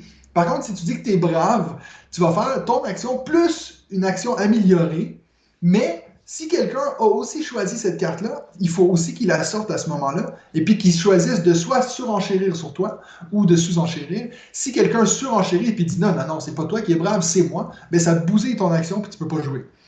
Ça veut dire que toi, c'est pas nécessairement chacun son tour qu'on joue. Moi je pourrais, si mes 4 cartes, personne d'autre les a pris, ben je vais les jouer les 4 puis c'est fini. Mais la satisfaction qu'on a des fois quand on va dire moi je suis brave puis il n'y a personne d'autre qui l'a choisi cette carte-là, j'ai jamais retrouvé ça ailleurs. Puis je sais pourquoi, je pense que les gens ils sont réticents à ce jeu-là parce qu'il est pas beau. Toi je l'ai ici là. C'est vrai qu'il est. À chaque fois que je sors ce jeu-là, les gens me disent non, mais s'il pouvait avoir une réédition, une version Kickstarter avec plein de figurines là. Oui, ben surtout que là, Ravensburger, je pense que c'est l'éditeur du jeu original là. Ouais. Ravensburger viennent dans les derniers jours ou dernières semaines d'investir beaucoup d'argent dans GameFound. Dans GameFound, ouais. Peut-être qu'on aura droit là, à quelques rééditions, là, qui sait. Je pense que ça J'espère. serait un bon spot parce que justement, le mécanisme... Moi, j'ai jamais joué. Je le connaissais, par exemple. Je connais le mécanisme de jeu. C'est vrai que si on réfléchit, on est capable de retrouver des éléments semblables. Là. Moi, ça me fait penser un petit peu... C'est pas ça, là, mais ça me fait penser un petit peu à Race for the Galaxy au sens où est-ce que tu... oui, c'est vrai. Plusieurs actions, mais là, il y a ça. Ça me fait penser si quelqu'un l'apprend, ça va ça va bénéficier les autres, mais c'est pas tout à fait ça. Ça me fait penser aussi à Ninjato. Je sais pas si tu connais. Ça, je connais pas. Ninjato, c'est un jeu de placement d'ouvriers avec justement des cartes. On incarne des ninjas. On a le choix, lorsqu'on joue une carte, d'y aller de façon furtive ou d'y aller à fond la caisse, là, de combattre pas furtivement du tout. Mais encore une fois, quand je joue ma carte, ça n'a pas d'influence pour les autres joueurs. Sur les autres, ouais. Ninjato qui est sorti, je pense, un peu dans le même temps que Broom Service. Mais fait que je pense que ça... Puis pourtant, Broom Service, c'est quand même un vieux jeu. Là, donc, on peut pas dire qu'il s'est inspiré de tant de mécanismes de jeu que ça. Là. Non, c'est ça. D'où l'originalité. Bien joué, bien joué. Ouais. Ben, en tout cas, je serais intéressé de savoir si dans les commentaires, il y a des gens qui sont d'accord avec moi, parce que souvent, je suis tout seul dans mon monde avec ce jeu-là, puis je l'ai fait découvrir à mes 2 amis du podcast, puis il y en a un qui a adoré, qui l'a acheté le lendemain, puis l'autre, il a détesté. Fait que je pense que c'est peut-être un peu clivant comme jeu. Vous me direz ce que vous en pensez. Moi, j'imagine le vendeur d'une boutique, là, le client qui arrive, puis qui arrive à la caisse avec Broom Service, puis là, le vendeur qui est comme... Vous êtes sûr que vous vous êtes pas trompé? Le Broom Service, ça fait comme... Vous l'avez trouvé en arrière d'une pile de Living Forest, là, c'est sûr, là? C'est ça, ouais. En tout cas, moi, je peux te dire que j'achèterais Broom Service avant Living Forest. Oh, Ça, c'est intéressant. clair. C'est bon, c'est bon. Prochain jeu, ça me prenait un deck building dedans. Donc, j'ai mis Clank, qui est un excellent jeu de deck building que je me tannerais pas de jouer. J'ai hésité à mettre la version Legacy, mais je suis en plein dedans. Là. J'ai fait 3 scénarios pour un. Mais donc, je pense qu'il aurait vraiment fallu que j'aille fini toute la campagne pour pouvoir donner mon avis là-dessus. Mais t'as quand même mis un jeu tantôt, t'as quand même mis Cascadia après une seule partie. Oui, mais c'est pas pareil parce que j'ai l'impression d'avoir eu l'expérience complète en une fois. Je comprends. Tu vois ce que je veux dire? T'as vu, je me suis sauvé. Hein? Oui, c'est bien joué. J'essaie de te coincer depuis tantôt. Ah, je vois. Non, ben Clank, c'est un jeu que j'ai été assez sur le tard à le découvrir, mais puis ça fait quand même un petit moment qu'il est sorti maintenant. J'ai joué la dernière fois, l'année dernière, la première fois, pardon. Puis j'adore. C'est un jeu qui est super facile à montrer, exemple, le deck building aux gens. C'est peut-être un peu plus accessible qu'un jeu comme Star Realms ou quelque chose comme ça dans le deck building. Donc voilà. Puis en plus, je sais pas, l'idée de descendre dans un donjon, vite prendre quelque chose, remonter sans faire trop de bruit, je trouve que c'est assez original. Donc ça, c'est assez... c'est pour ça que j'aime là. Oui, Clank, c'est super. Moi, j'ai terminé la campagne de Legacy. Ce qui est cool, si on fait juste en parler 30 secondes, c'est qu'au terme de la campagne, je gâche rien, là, mais au terme de la campagne, le jeu est rejouable, au sens où est-ce que là, tu vas avoir personnalisé ton plateau et tu vas avoir des cartes que tu vas avoir débloquées, tu vas pouvoir y jouer comme on jouerait à un Clank normal. Mais c'est quand même, tu l'as commencé, là, il y a beaucoup de textes. As-tu la version anglaise, probablement? Non, la version française. OK, et la version vraiment très dispendieuse. Là. Ouais, exact. Ouais, alors bon, je me disais, c'est vrai, j'avais oublié que la version française était sortie, mais Non, c'est vrai qu'il y a beaucoup de textes. les parties sont quand même longues. Je sais pas, là, tu fais la campagne à combien de joueurs? À 3. À 3. Nous, on a fait la campagne à 2, puis c'est arrivé quelques fois qu'on ait des parties là, de 3 heures quand même. Là. Ah. Fait que, mais bon, moi, je suis d'accord avec ta mention de dire je mets le jeu de base. C'est ce que je voulais dire. Ouais. Ensuite, j'avais besoin d'un jeu avec des traîtres. J'adore les jeux quand il y a des traîtres. Ça existe, je trouve que oui, ça existe. J'ai hésité entre, je sais pas, vous le voyez en haut, là, le Nemesis, mais j'ai joué encore une fois qu'une fois. Mais d'ailleurs, je vais surtout mettre, je vais mettre à la place Dead of Winter. Ah non, non, Mathieu, ça allait tellement bien jusqu'à présent, là. Bon, alors, c'est ce qui met un terme à cette vidéo. Comment tu peux ne pas aimer Dead of Winter? Mais ça fait très, très, très longtemps que j'y ai pas joué, là, mais mes souvenirs de Dead of Winter, puis j'ai joué avec... ok, je te laisse y aller. Non, mais en tout cas, surtout au niveau de la mécanique du traître et puis qu'est-ce que lui il fait dans la partie, je trouve que ça a été mieux exploité justement que dans Nemesis, parce qu'il y a vraiment une façon de s'en débarrasser de cette personne-là, puis qu'elle a une mission à part si ça va pas bien. Donc ça, je trouvais que c'était super intéressant. Puis moi, je trouve que c'est un des rares jeux où ça me dérange pas le texte qu'il faut lire, puis ces choses-là, parce que c'est intéressant, pour ceux qui connaissent pas, en fait, à chaque fois que, disons, c'est mon tour, si JP est à côté de moi, lui, il va tirer une carte avec quelque chose à lire, mais seulement si une condition est débloquée. Tu sais, par exemple, si un joueur va au poste de police, lisez cette carte. Fait que des fois, on a un peu cette tension, ce stress de dire est-ce que je devrais aller là-bas ou pas? Puis après ça, une fois qu'on le fait, là, tu vois quelqu'un qui dit ah, stop, il faut que je te lis le texte. Puis après ça, on a un choix dans le groupe. C'est peut-être parce que moi, justement, contrairement à toi, j'en ai fait énormément des parties. Je dois en avoir fait une quinzaine de parties. Puis à chaque fois, les gens apprécient. Après, c'est quand même un gros jeu. Hein. Je le mets bien facilement en initié. Je ne sortirai pas ça avec n'importe qui. Mais pour des gens qui veulent vraiment un petit expérience de plus. Puis moi, souvent, je le joue dans le coin de l'Halloween. Ça fait un peu zombie, mort-vivant.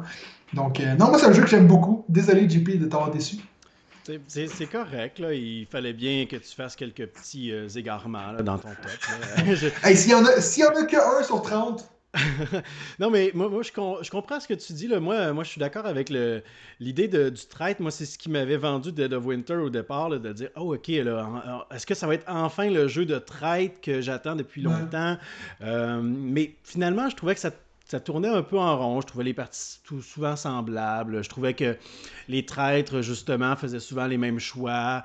Mais je suis d'accord aussi là, avec la possibilité de fait qu'on peut exclure le traître de la colonie et que là, il devient une espèce d'exilé. Il continue à Ouais. jouer. Ça, c'est génial parce que s'il avait été carrément éliminé, je pense que là, ça aurait été le comble. Mais moi, on n'aurait pas pu le mettre dans Initié, là, mais je trouve que le traître dans Nemesis, c'est vraiment mieux. Là.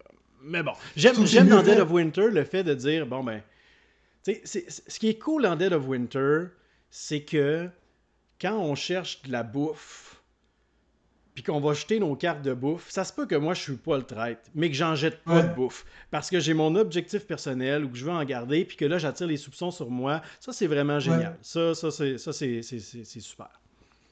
C'est pour ça que moi j'aime ce jeu-là. Je trouve qu'il y a beaucoup de diversité de choses que tu peux faire.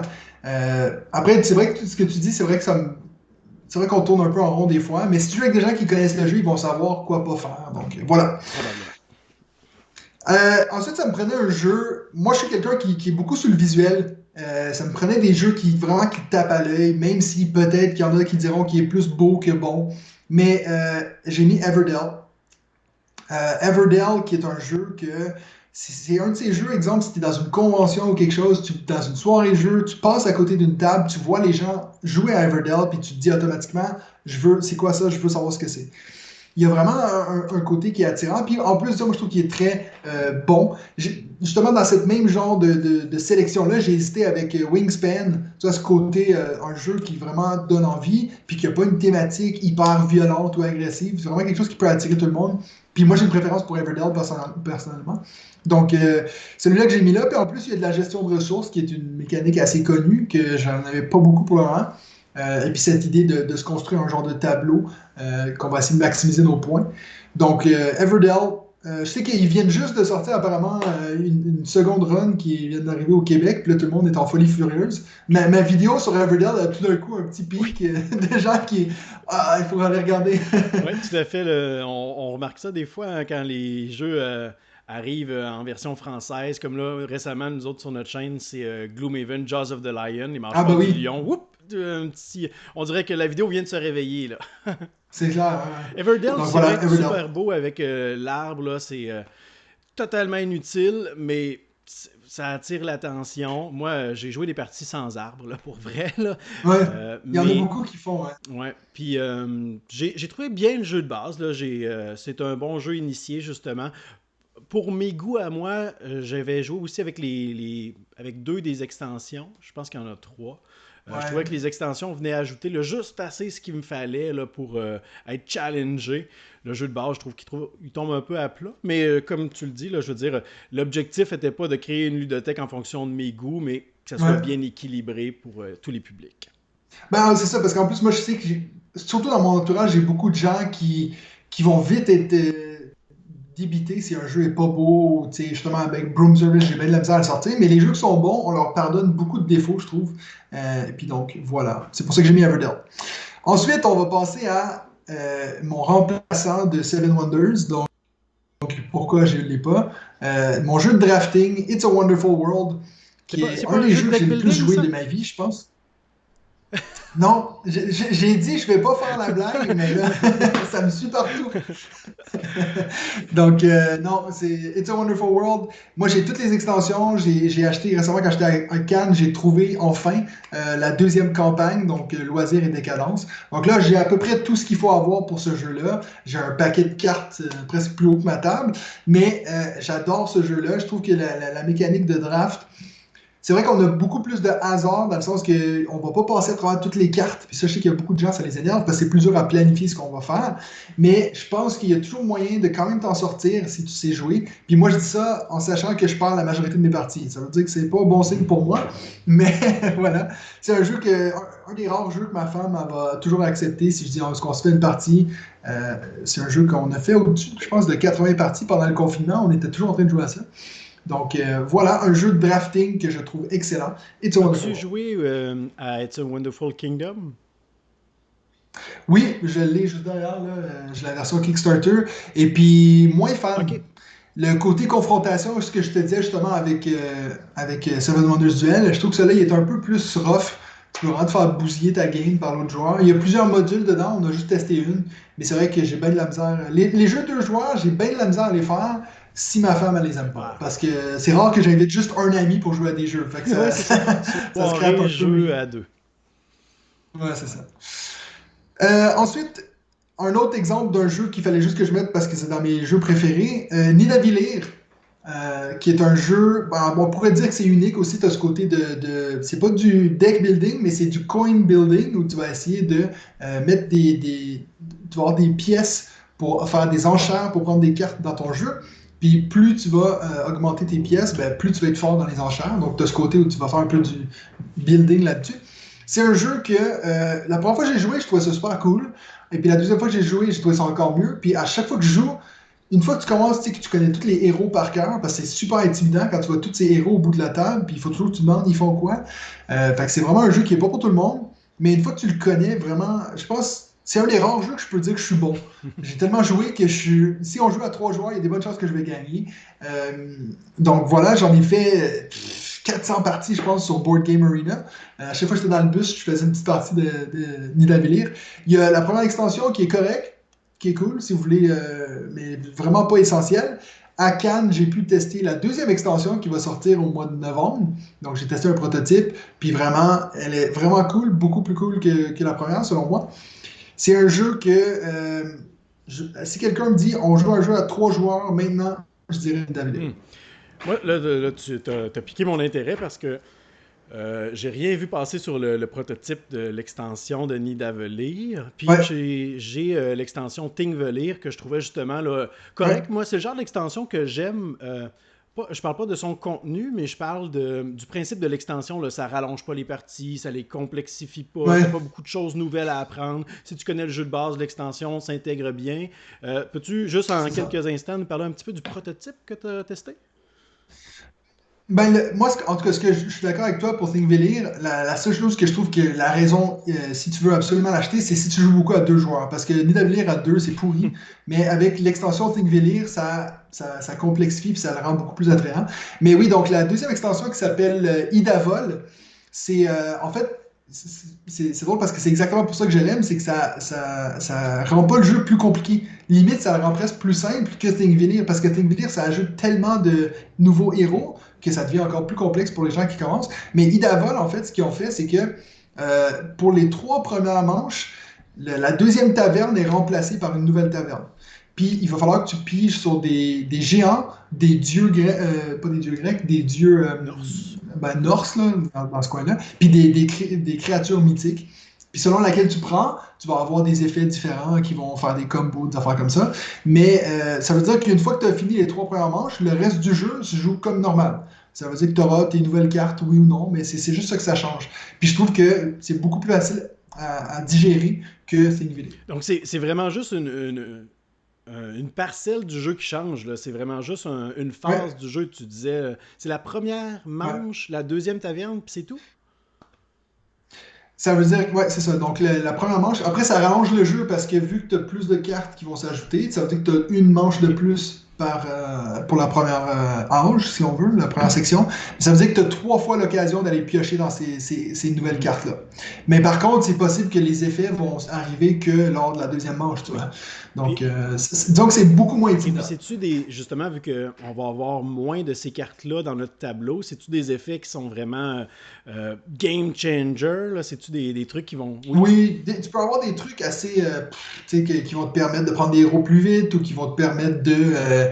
Il y en a une carte, exemple, elle représente une double majorité pour les rouges, des choses comme ça.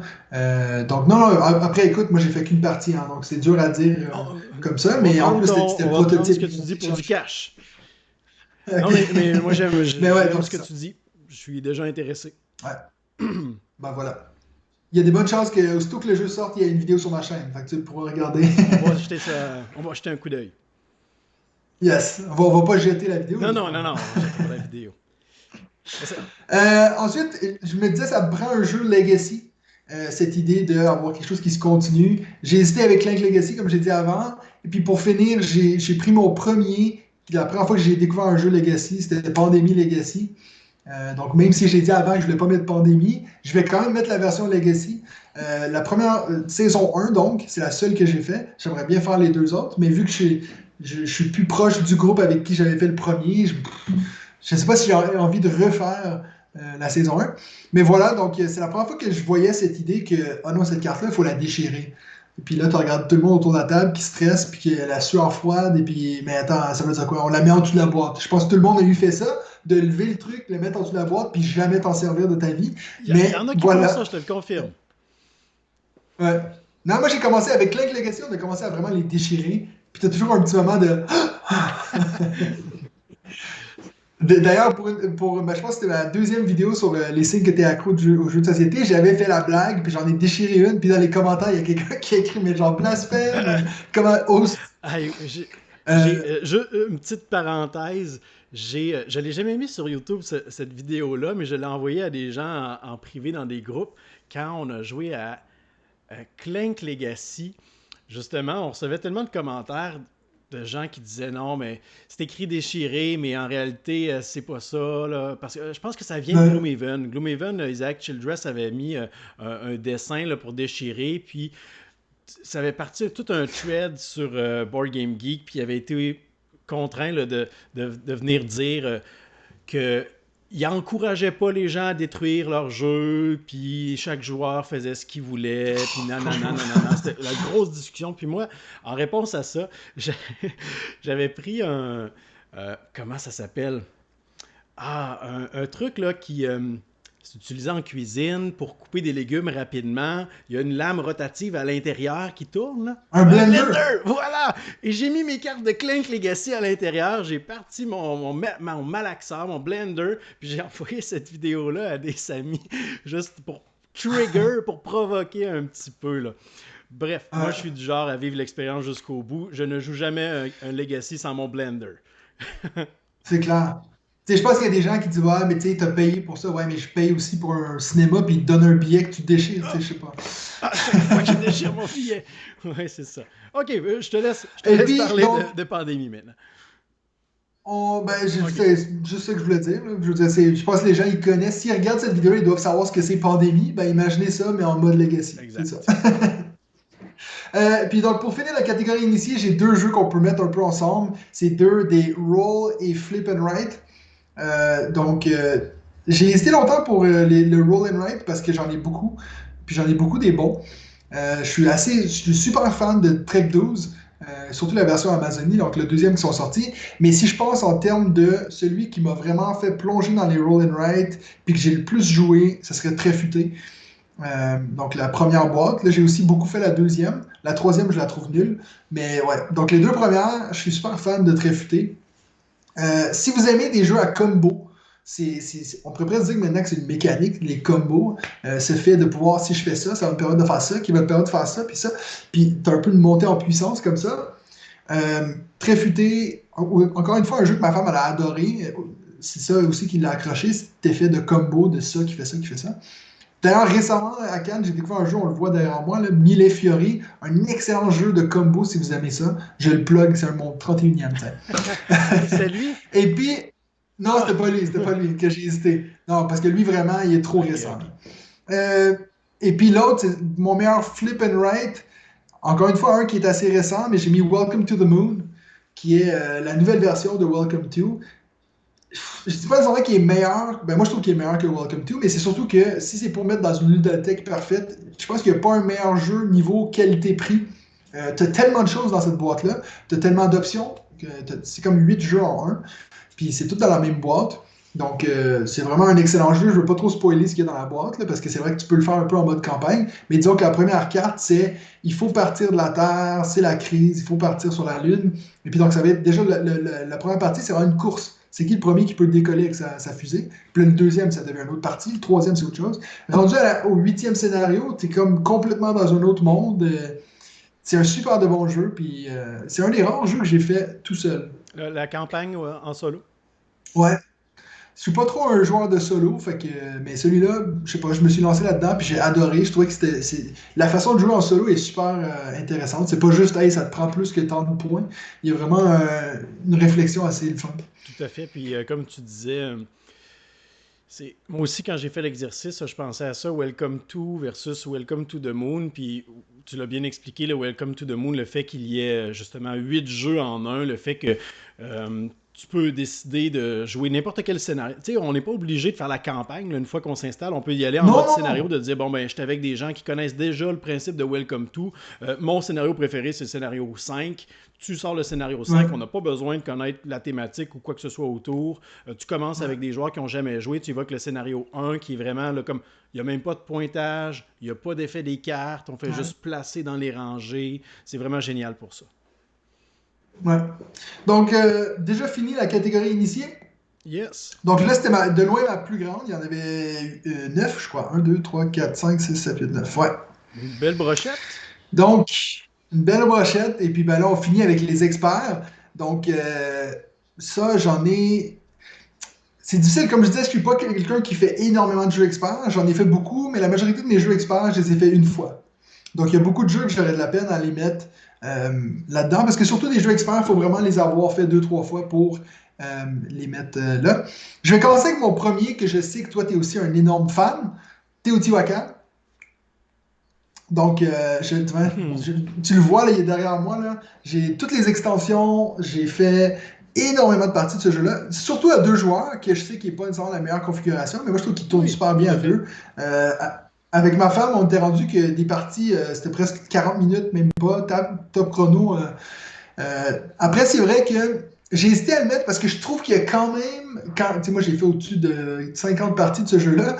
Après un moment, c'est vrai que tu fais un peu toujours la même chose pour gagner. Il y a quand même un mode optimal pour gagner. Donc, niveau rejouabilité, je sais pas à quel point il se tient sur le long terme, mais moi, c'est un de mes coups de cœur à vie. Donc, c'est un autre exemple d'un jeu qu'il fallait juste que je mette à quelque part. Il devait s'y retrouver, là. C'est ça. Puis en plus, je sais que toi, tu l'aimes. Donc, je me suis dit, c'est pour toi, c'est pour moi. Oui, c'est ça. Non, c'est super bon, Teotihuacan. Seulement le jeu de base. Moi aussi, j'ai toutes les extensions. Ça devient tellement... je sais pas, as-tu l'occasion de jouer avec toutes les extensions? Ouais, c'est ça, là, on est rendu ailleurs, là, ça complexifie tout, ça donne plein de possibilités. Là. C'est un bon choix pour un jeu expert. Là. Ouais. Mais tu vois, après, c'est vrai que si on rajoute les extensions, ça règle le petit problème que je disais, là, le fait que les tombes sont beaucoup trop forts et puis que l'or, c'est trop C'est dur d'avoir une stratégie axée sur les masques aussi. C'est ça. Donc voilà. Ensuite, j'ai mis Root parce que même si c'est un des rares jeux que j'ai jamais eu, ce jeu-là, je l'ai jamais acheté, mais c'est vrai que c'est un jeu qui est extrêmement dur à sortir avec des gens qui le connaissent pas. C'est un de ces jeux-là qu'il faut limite que tout le monde aille regarder une vidéo règle même avant d'arriver chez toi, parce que sinon ça va prendre 1 heure l'expliquer. Je me dis, dans une ludothèque parfaite, on a besoin des jeux asymétriques. Cette idée que tout le monde est comme en train de faire des choses différentes. C'est pas un style de jeu que j'ai énormément d'expérience dedans, parce que moi, j'aime pas trop pas savoir ce que les autres font. Fait que c'est compliqué quand il faut apprendre ce que tout le monde fait. Mais Root, c'est un jeu que j'ai fait peut-être 3 parties dans ma vie.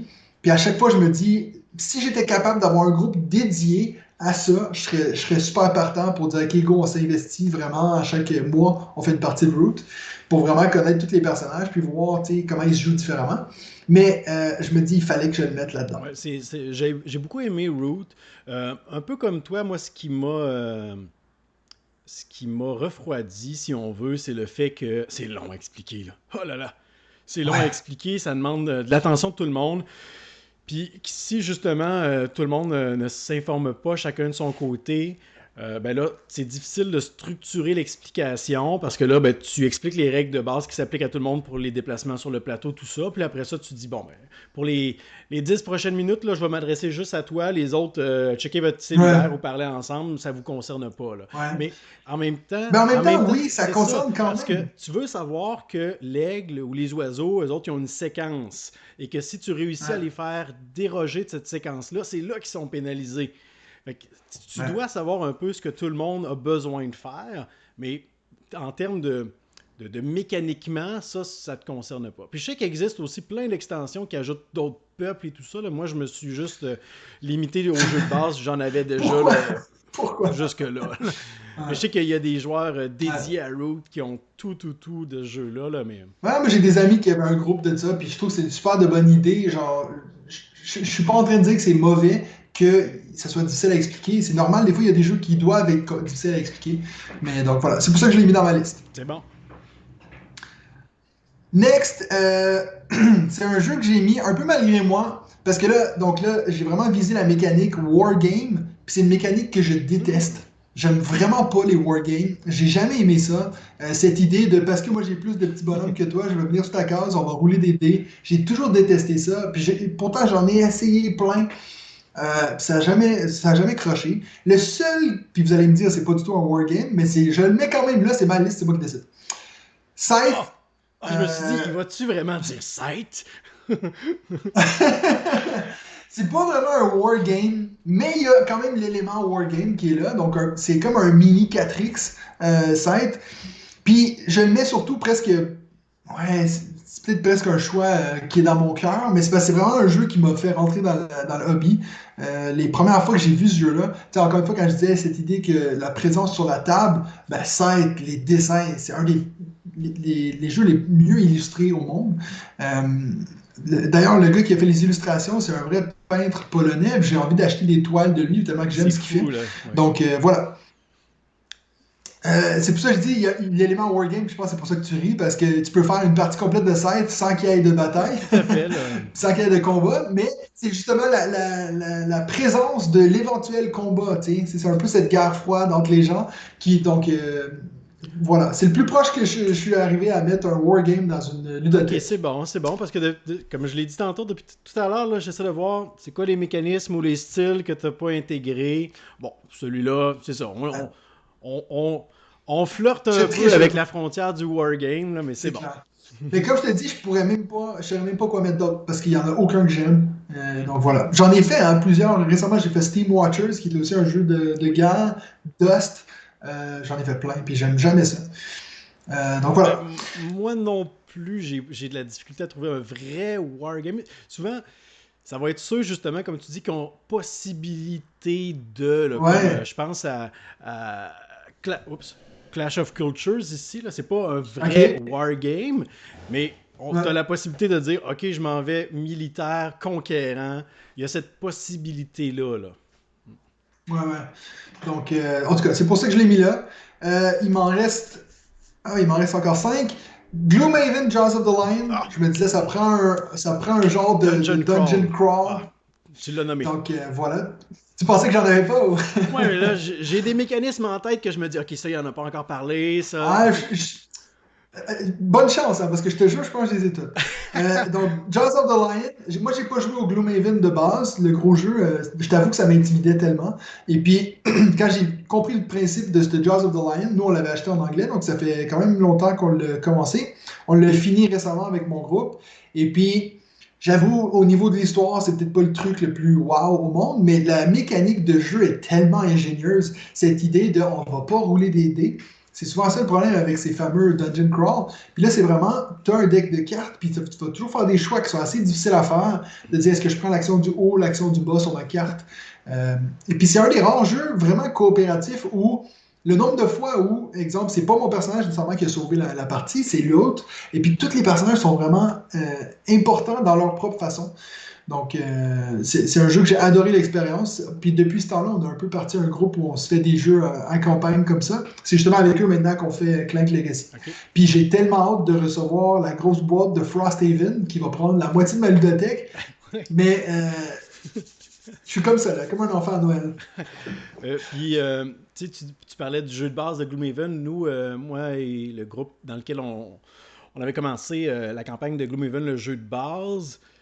je veux dire, ça s'est épuisé. Là. À un moment donné, j'ai pas des amis proches qui sont assez dédiés pour dire on s'enligne sur une campagne qui va nous prendre les 3 prochaines années, 99 scénarios. Alors moi, c'est pour ça que dans mon top 100, Gloomhaven Jaws of the Lion est classé pas mal plus haut que le jeu de base parce que justement, tu as la même expérience de jeu condensée, plus court, mise en place facilitante. Bon choix. Franchement, c'est rare, tu sais, comme je disais avant au début de vidéo, c'est rare que tu as de l'innovation dans les jeux de société de nos jours parce qu'il y a tellement de choses qui se font. Puis cette idée écoute, le plateau de jeu, on le met dans le livre des règles. C'est tellement simple, mais c'est tellement intelligent, tu sais. C'est direct là, quoi. T'es pas obligé de placer tes petites tuiles et tout. C'est ça. Mais il y a d'autres jeux qui le faisaient déjà, comme par exemple, je pense à.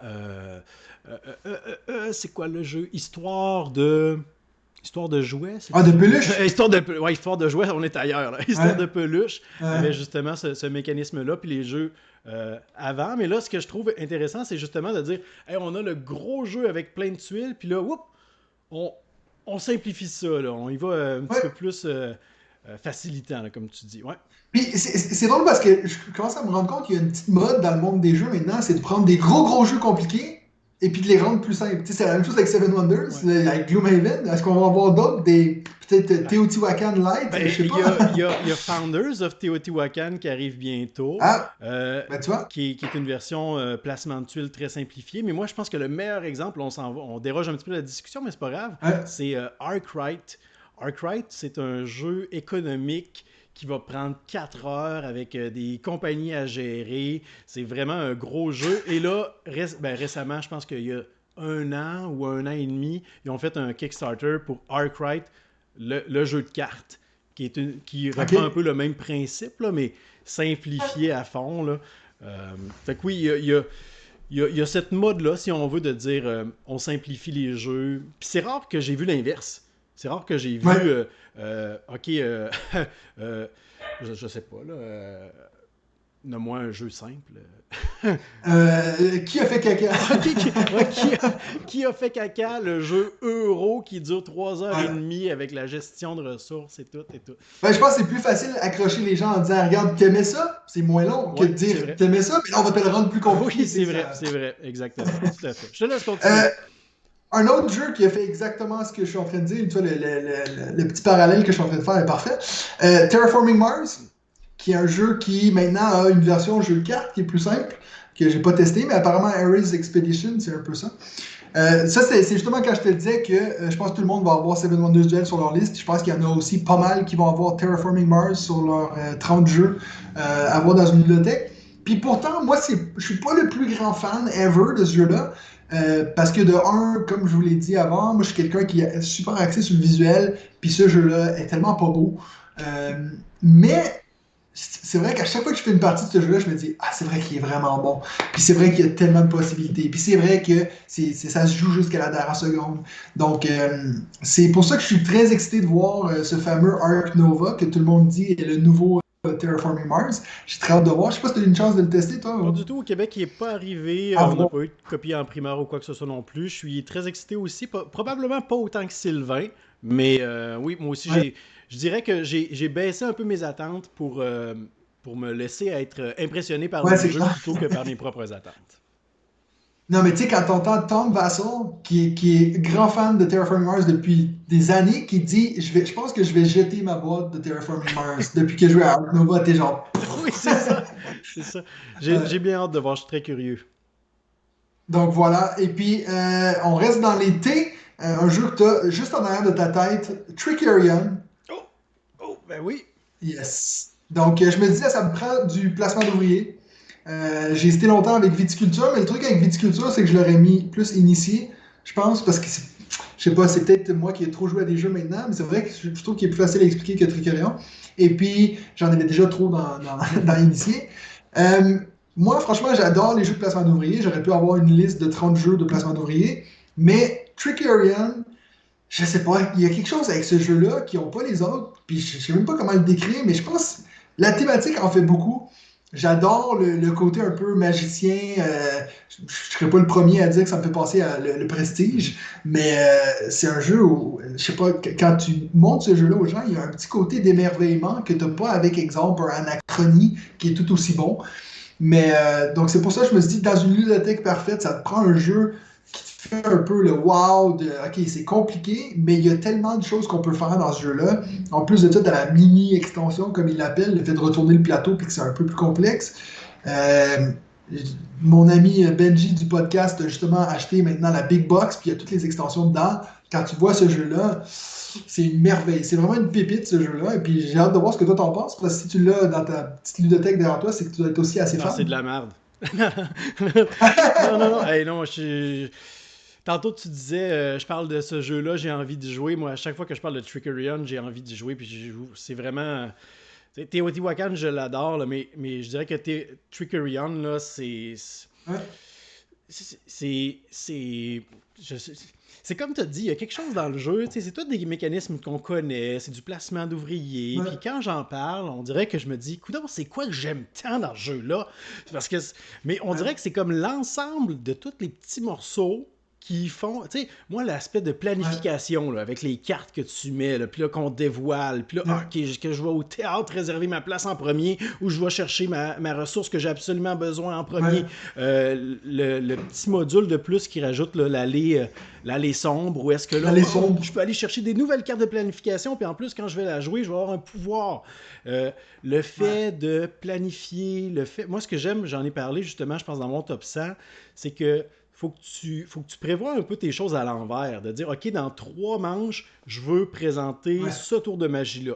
Comment je vais faire pour faire ça? Puis là, tu y vas à reculons dans ta tête un petit peu pour ouais. planifier les petites interactions, justement, lorsqu'on présente les tours, avec le fait que, oups, un autre magicien peut venir faire un petit caméo, puis venir profiter de ce que tu as fait. C'est vraiment Ouais. génial. Moi, la thématique aussi magicien, ça m'accroche. Le Prestige, c'est un de mes films préférés. Ah Ce ben, jeu-là a été t'as fait tout. pour fitter dans mes goûts, là, pour vrai. Là. Ouais. Puis je trouve que des fois avec les placements d'ouvriers, les thématiques ils collent pas trop. Puis c'est pour ça que j'ai dit, ben tu vois, viticulture, et puis celui-là, c'est un peu dans les meilleurs exemples que j'ai parce que c'est vraiment exemple, ça fait du sens qu'il faut d'abord que tu aies acheté ton matériel pour avant préparer comment il faut faire le tour, pour avant montrer ton spectacle. C'est la même chose avec viticulture, tu sais, ça faut que tu plantes tes vignes avant de pouvoir récolter le raisin. Tu sais, it makes sense. Puis, juste, je fais un petit plug pour un jeu qui n'est pas du tout dans cette liste, mais à Cannes, j'ai découvert un jeu qui fait aussi la même chose que ça. Ça s'appelle Gutenberg. Je sais pas si t'en as Ah entendu oui, je parler. l'attends, j'ai vraiment hâte d'y jouer. Tu sais, bah, moi, je trouve pas qu'il est aussi bon que Tricarion, mais c'est la même chose. C'est cette idée que c'est normal qu'il faut que d'abord que tu achètes tes lettres avant de mettre l'encre dessus pour après ça aller l'imprimer. Moi, j'adore les jeux qui sont bien réfléchis comme ça. Tu sais. Tout à fait, tout à fait. Donc, c'est tout. Il m'en reste plus qu'un. Un petit dernier. Et puis celui-là, c'est aussi un que je n'avais pas nécessairement une catégorie spéciale pour le mettre. J'ai déjà eu parler des jeux coop, mais c'est un de mes jeux. Encore une fois, quand j'ai fait waouh, c'est génial ce jeu. Spirit Island, qui est un jeu vraiment expert. C'est aussi la même chose quand je disais la symétrie dans Root. C'est aussi la même chose. Tout le monde a un spirit, un esprit qui est différent. Et puis après, vu que c'est coopératif, tu sais, tu peux un peu te baser sur le fait que les autres ils vont comprendre leur personnage. Tu n'es pas obligé de le comprendre. Mais il y a beaucoup de règles, il y a beaucoup de choses qui se passent. C'est vraiment pas un jeu facile à sortir. Mais il y a eu un moment avec ma femme où on se faisait presque une partie à chaque semaine. Puis on était vraiment dans un rythme où tu découvrais les nouveaux esprits. Puis ça change totalement la partie. Il y a une profondeur dans ce jeu-là que je pense que j'ai jamais retrouvé ailleurs. Si tu es capable de trouver des gens qui veulent refaire des parties, puis ça, je pense que c'est vraiment pas facile, mais il y a tellement de choses à explorer dans ce jeu-là, avec les extensions en plus qui rajoutent genre 10 esprits de plus. Moi, j'ai même pas encore fait le tour du jeu. J'ai peut-être fait 10% du potentiel de tout ce que le jeu-là peut être. Et puis à chaque fois, je suis genre, waouh. Mais je sais que c'est vraiment pas un jeu pour tout le monde. Donc j'ai hésité longtemps à le mettre là, mais vu que c'est dans mes coups de cœur ever, voilà, Spirit Je Island. pense qu'il mérite sa place. Là, c'est vraiment.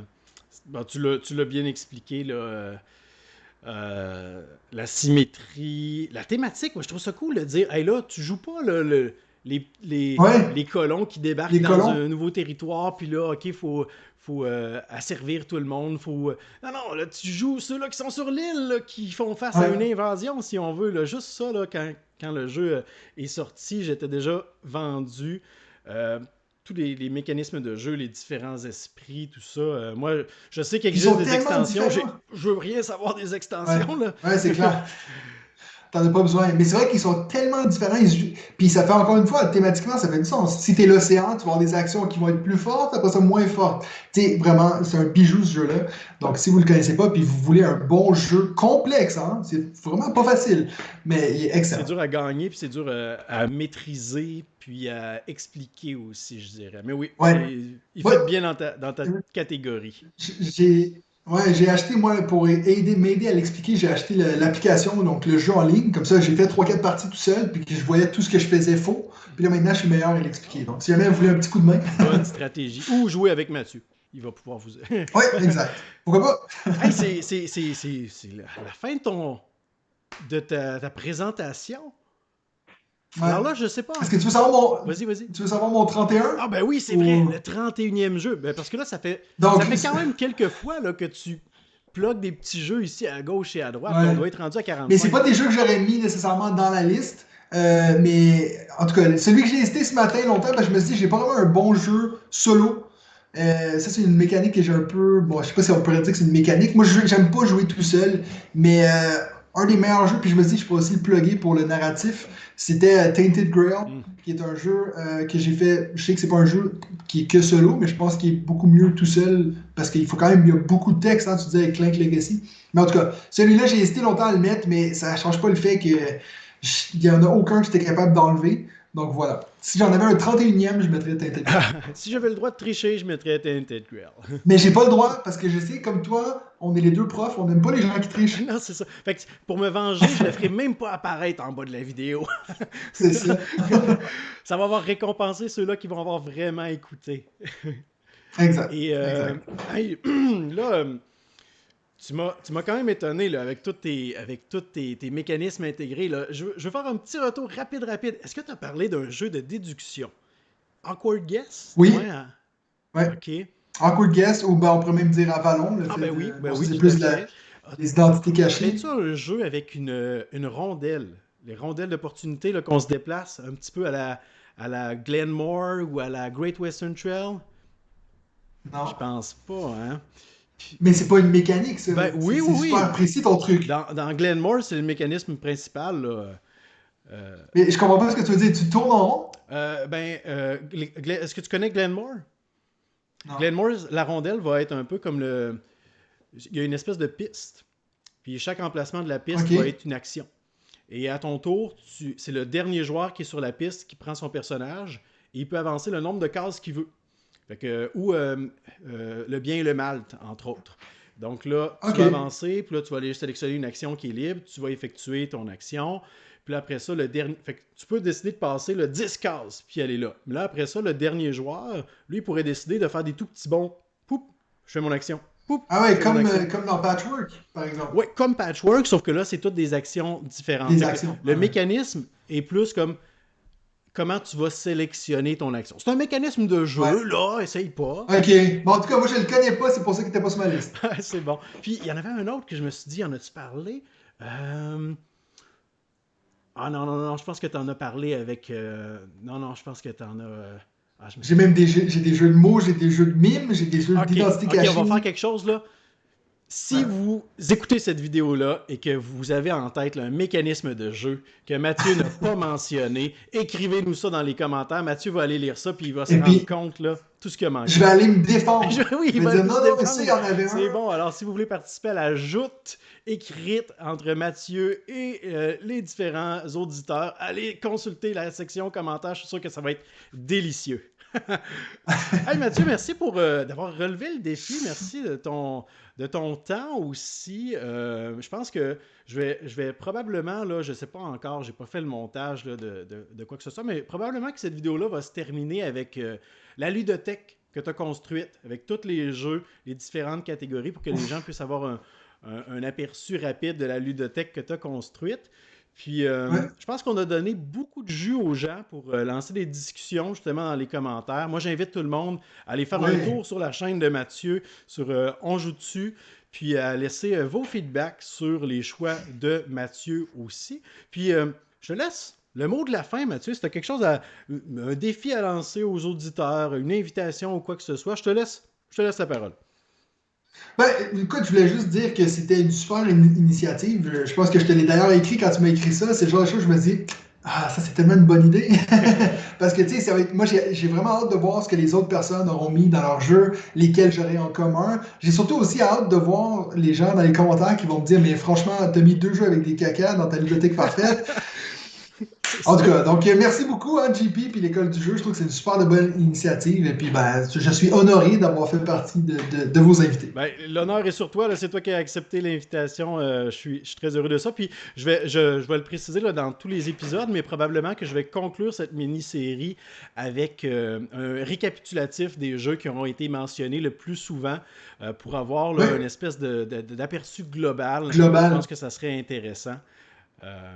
Alors voilà. Ben, hey, merci à tout le monde de nous avoir écoutés. Je sais pas, là, cette vidéo-là va durer environ 1h30 probablement. J'espère qu'on a été intéressant pour vous. Je vous invite à nous laisser un pouce vers le haut, évidemment, là, si vous avez apprécié cette formule. Si vous avez bien apprécié la participation de Mathieu, pour ma part, je pense que je vais prendre mes 10 faux comptes puis je vais tout aller mettre des pouces vers le haut sur la vidéo. J'ai beaucoup apprécié mes interactions avec toi, Mathieu. Je te remercie encore pour ta participation. Puis, salut! On se revoit, on se rejase! Ciao! Ok, salut tout le monde!